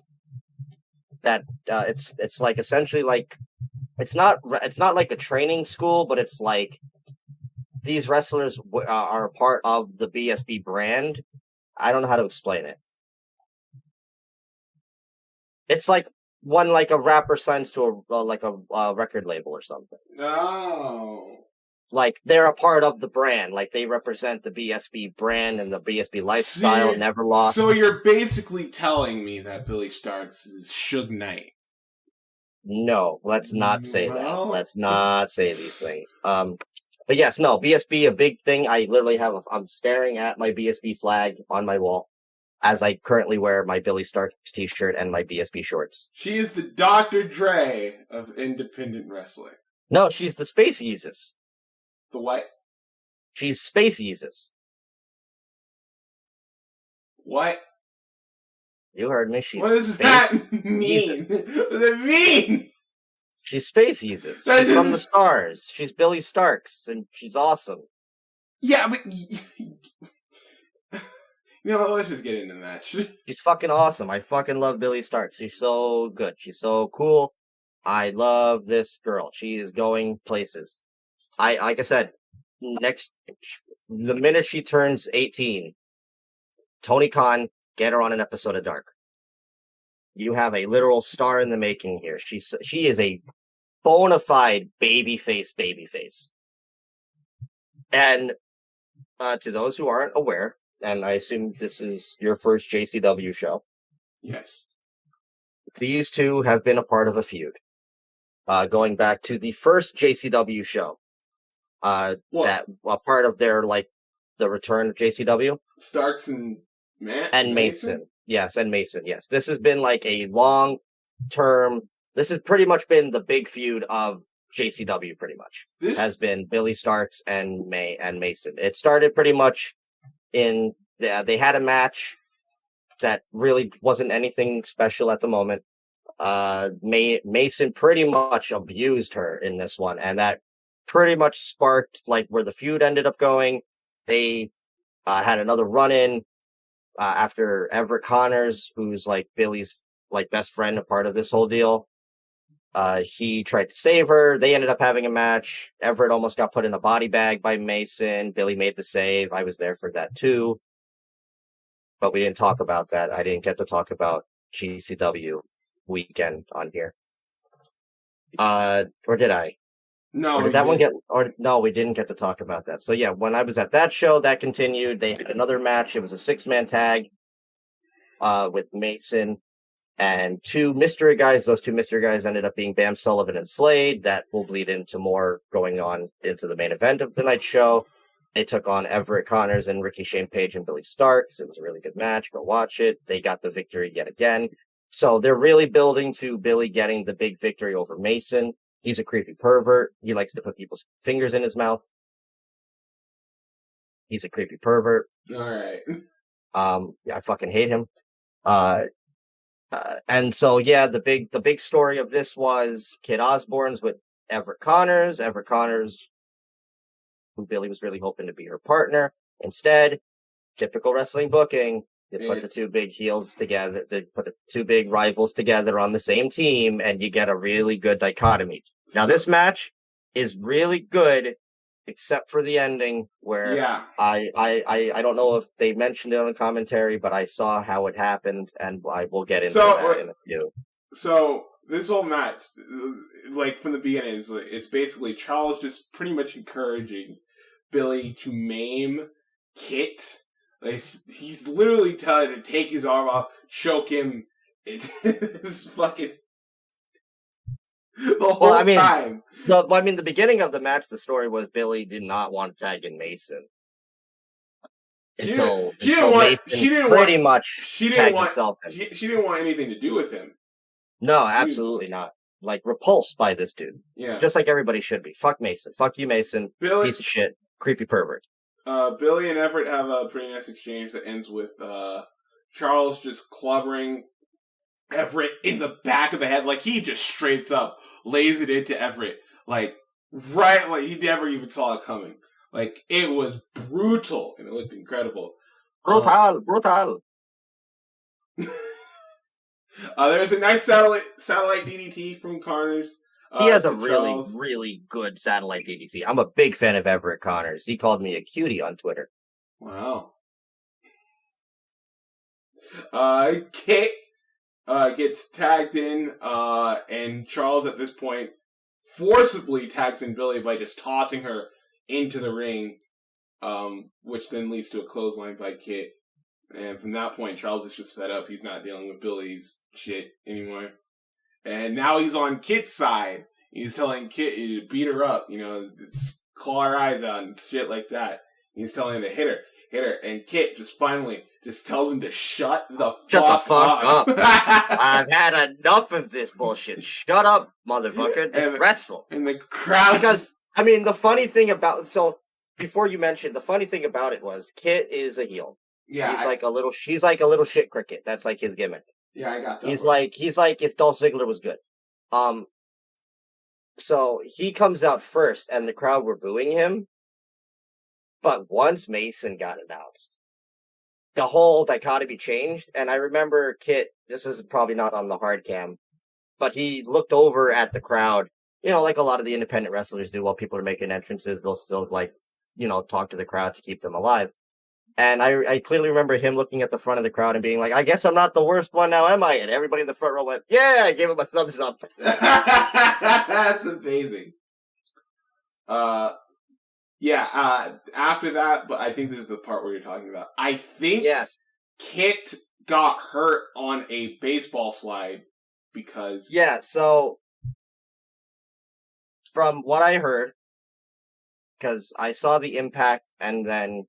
immediately, Brett Lauderdale, who was there, he runs GCW, and Marcus Mathers and somebody else ran over, and it was clear at this point because all of a sudden, all the people that were sitting down, they pretty much moved their chairs to make like a walkway for them to come through. Yeah. Once I saw that, I was paying attention to what was happening in the match, but even the match itself stopped for a few. I think you were the only one because after everyone was paying attention. No one was. This whole match was silent for the next 2 minutes or until. I tried my best to focus, and I know it ended with was a roll up or something. No, Everett tries to go for his DDT again, but Charles counters it into the Kata Bay. Yes, and he tapped out, I guess. Yes. So yeah, Billy's moving on to the main event. So is Mason, piece of shit, creepy pervert. From what it seems from a lot of the accounts, I had a friend that was in the front row, and he clearly heard Kit pretty much yell out to the people that were there, I think my ankle's broken. Ow. And they carried him out of the arena. So from the accounts, it seems like he broke his foot, which you hate to see. Yeah, you hate to hear. That sucks. Everybody's having such a good time. This match was really really hot until this moment. Yeah. So you hate to see that happen, and the match kind of get all flunky and quick go to the finish.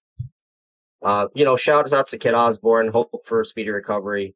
Once there's some news, I'll mention it here on the podcast next week because there'll probably be a bit more of an update there.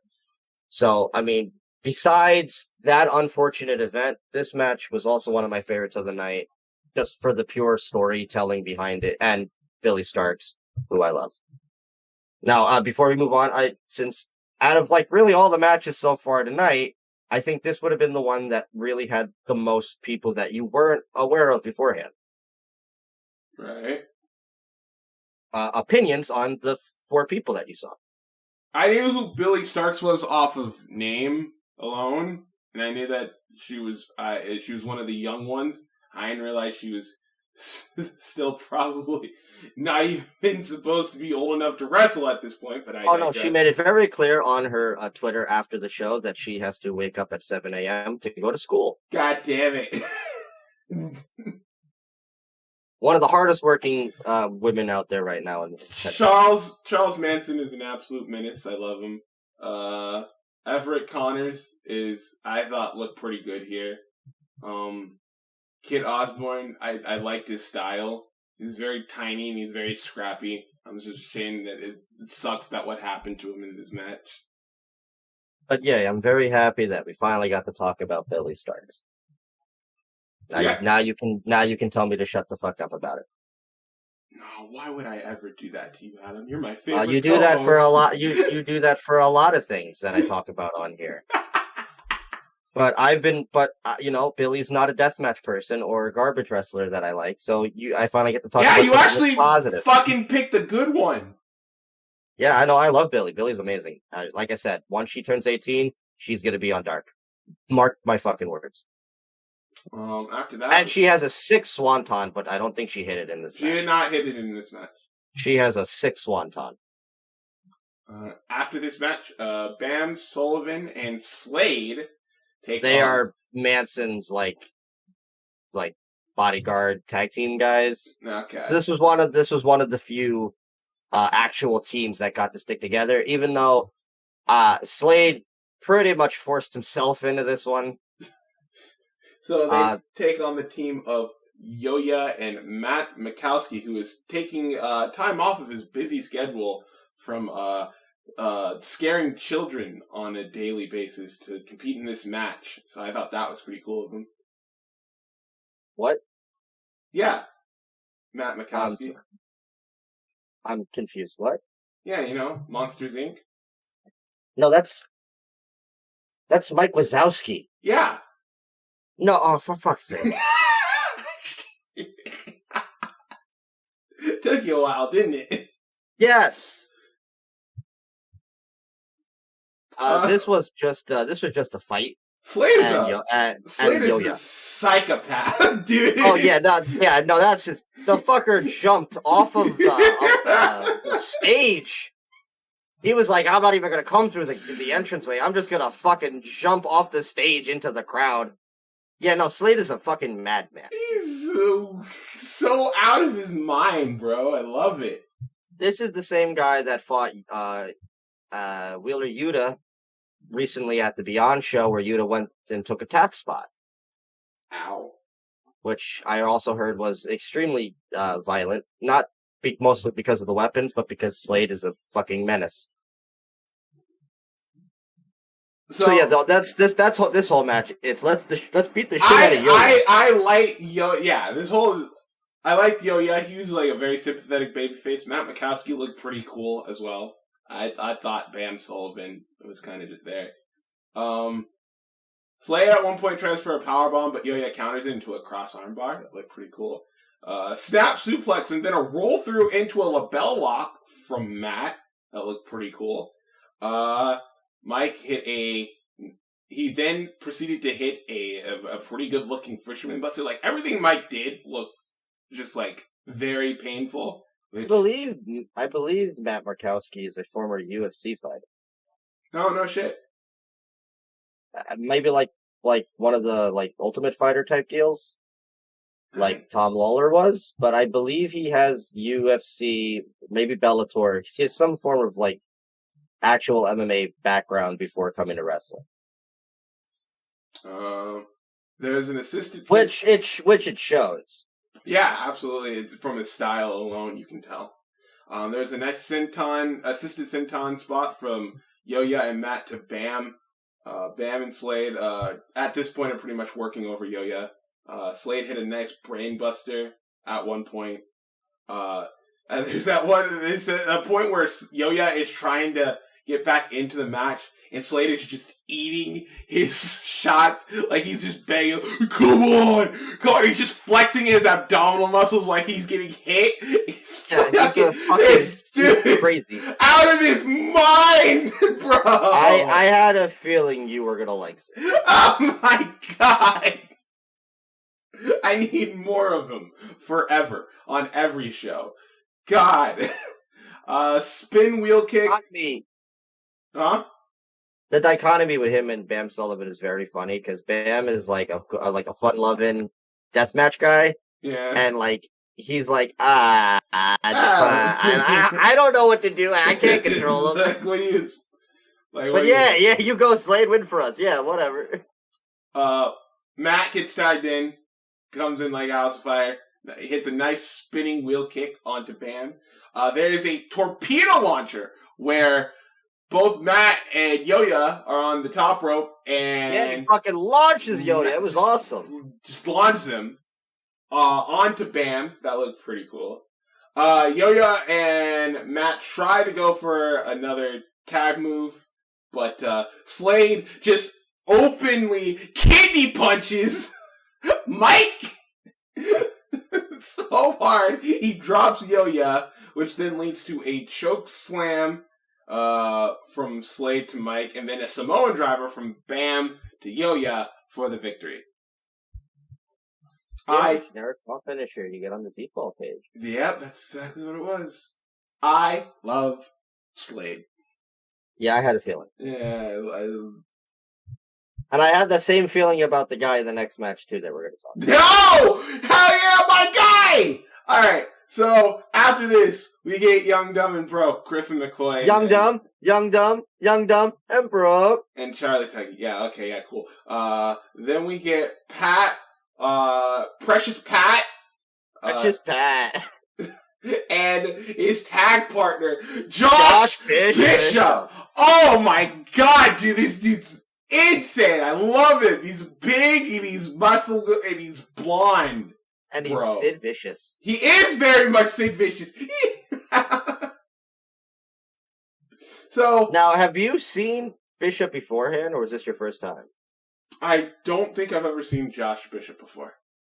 If you watch Black Label, he's like a mainstay there. Oh wait, you know what? That's not true. I did watch. I have watched Josh Bishop before. I believe he was on WEDF, and then I believe he also had his own promotion called. Oh my god! That's not different, Josh Bishop. But yeah, I was like, okay, if there's gonna be a few people on the show that I know Zahai is just gonna fucking gush over. Slade was one of them. Billy was another one that I was hoping you would go to. So far, I was 2 for 2.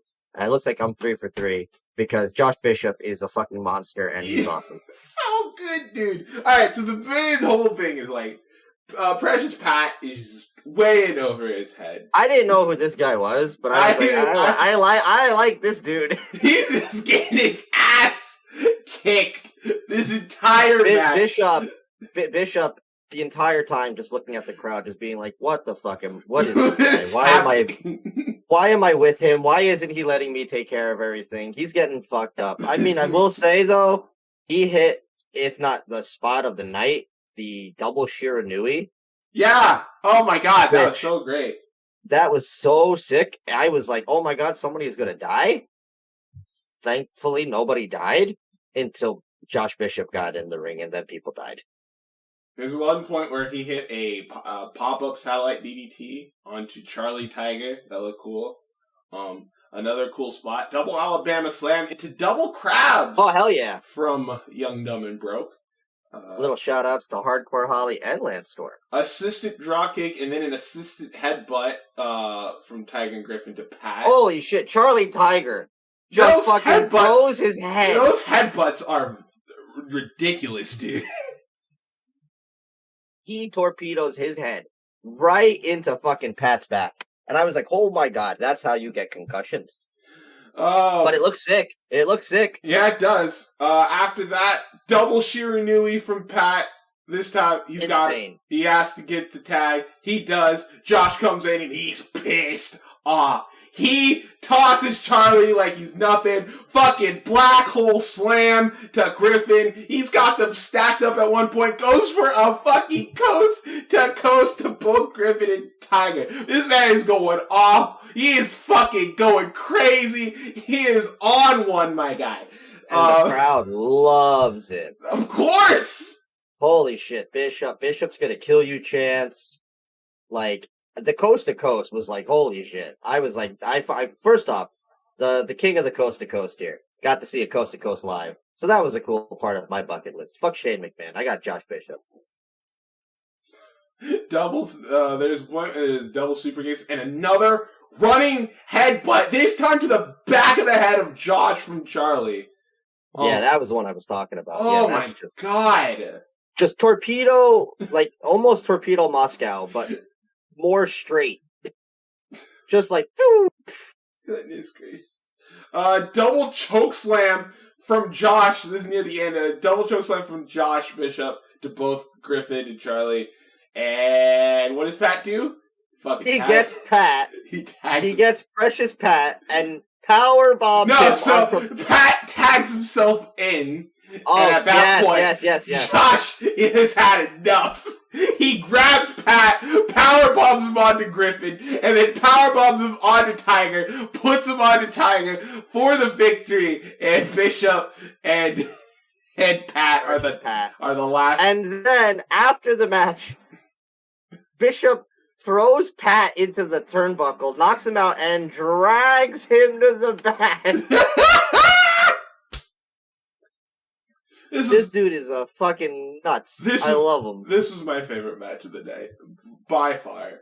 Just incredible stuff. The fucking story was there. The character work was there. Just all of it. The comedy, it was all done very fucking well. Joshua Bishop, another guy. Keep an eye out. Yeah, can't wait. Well, somebody is gonna pick this dude up, and he's gonna be a star. I've been telling a certain someone he should be making his return to DCA sooner rather than Oh my god, no! Different Josh Bishop. This Josh Bishop though is gonna make a killing. Oh, absolutely! This dude's gonna be big.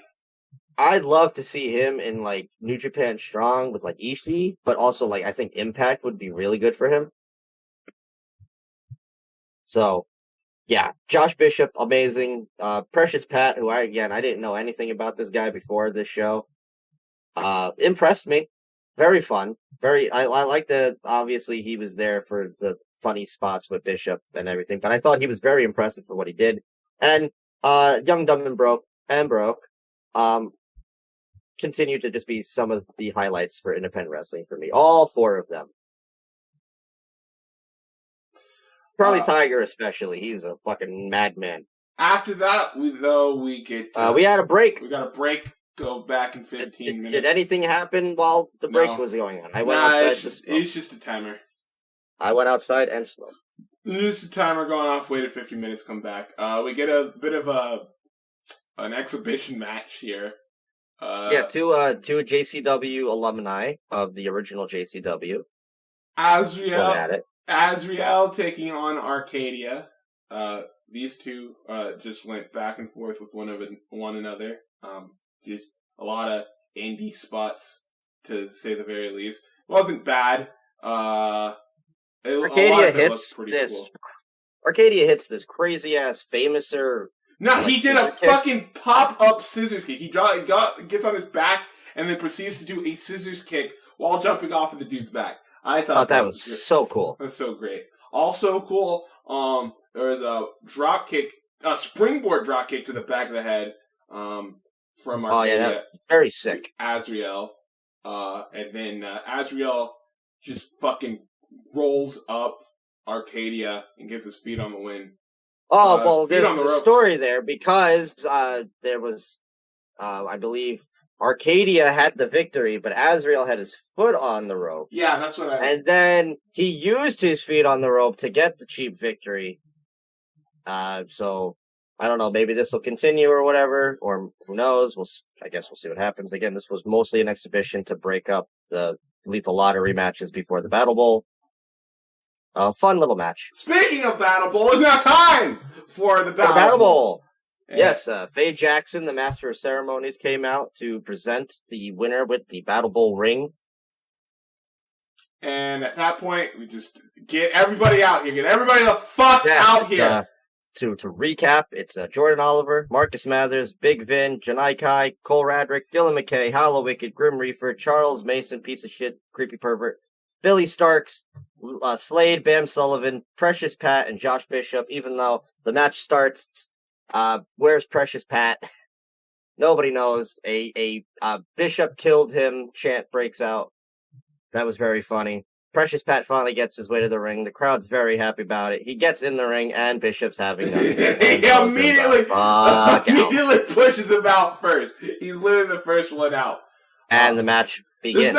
This match doesn't go too long. I first time seeing a Battle Royal live, so yay, me. Get to put that on my checklist. I've seen a Rumble now, not a WWE Rumble, but I've seen a Rumble.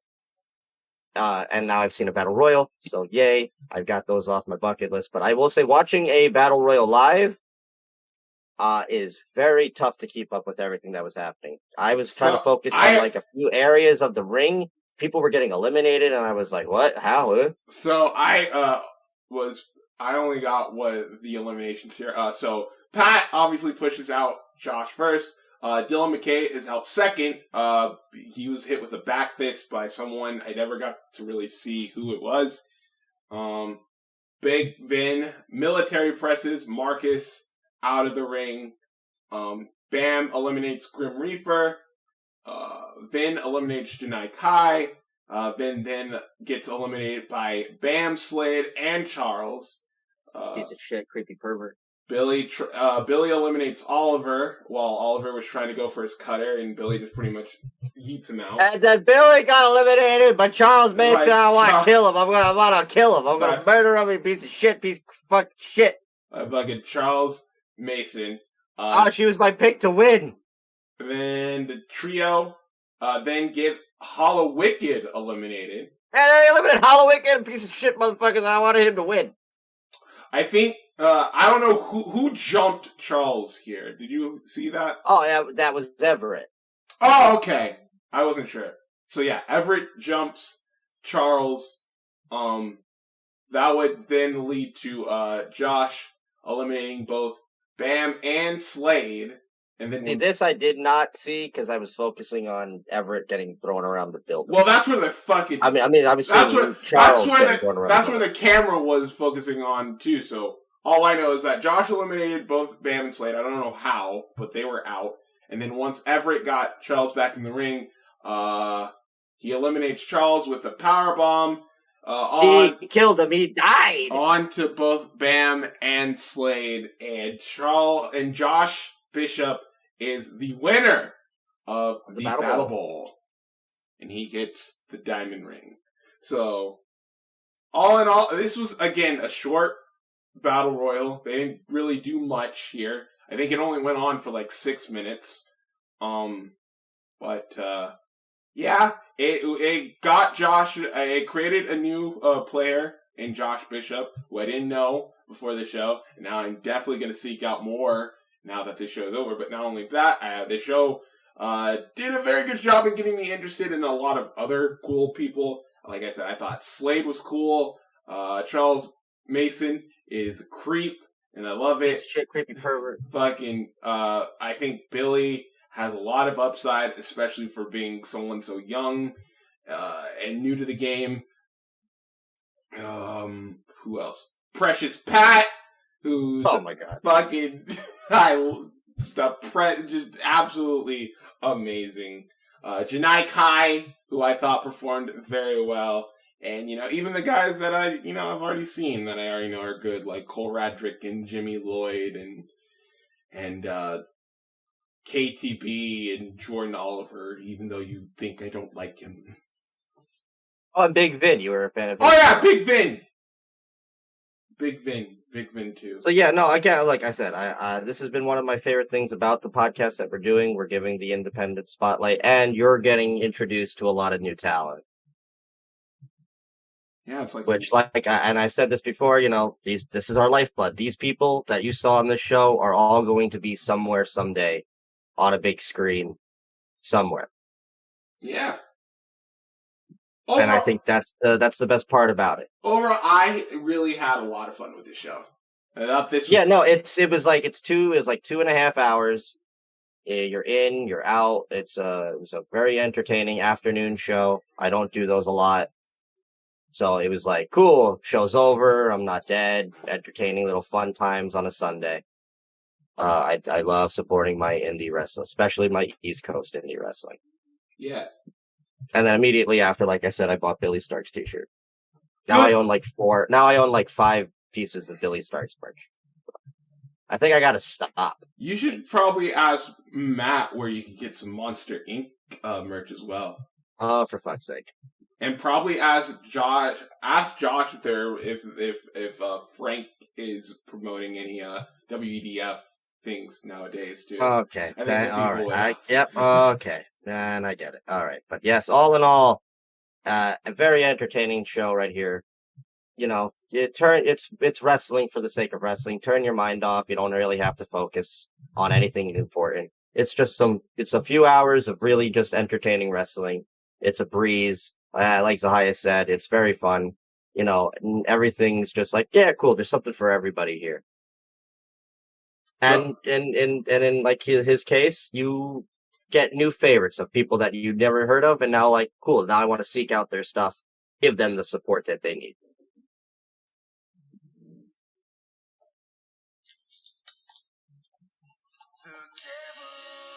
No, what? Why? No, why? No, I don't want to be here anymore. Yeah! That's who should win the Battlebowl next year, baby. All right. Hello there, everyone. This is Simply Zaya. Normally, this would be the part of the show where VPAC comes in. He brings up a topic that he would want to talk about, and we talk about that for the next 20 minutes. Unfortunately, One Adam Jackpot wanted to go about an hour discussing the booking of AAA. So we unfortunately didn't get to that part. So to make a long story short, VPOC had to go to bed, and now it's just me by myself. So I am doing the honors and closing out the show myself. And since Adam Jackpot is a moron who apparently trusts me to do so, I'm going to do it in the most Zahaya way possible. So you can find VPOC's League, UCWL, on YouTube. If you type in UCWL CAW, you'll find it very fast. He also has a UCWL Facebook group that you can join, and also a UCWL Discord that you can also join. Doesn't have a Twitter. I don't know why. He's very weird with Twitter. You can find Adam Jackpot in hell, where he belongs. And you can find me all over YouTube. ZCW, Fantasy Wrestling Acclaimed, In Your Mom's Bed, just those places. So usually this would be the part where Adam would add something, maybe something inspirational, something about Ricochet and Pants. But since he's not here, I will take the duty in closing out the show, in which it should. Now, a lot of people are watching, Lucha Libre for the first time. Some of you only watch Lucha Libre only once or twice a year. And you know what? You look at these shows, you look at these Triplemania shows, and you think they're weird. You don't think the booking makes much sense. You think it's a very chaotic and nonsensical show. Well, I am here to tell you that you are absolutely right. I am sick to death of pretending that these shows are well booked and that they make sense to me, because they don't. But hey, that's why we're here. We're here to learn. And since watching Triplemania for the past 5 years, I can safely say I have not learned a goddamn thing. So, with all that in mind, I just want to say, screw you, Lucha Libre, for making this shit as complicated as possible.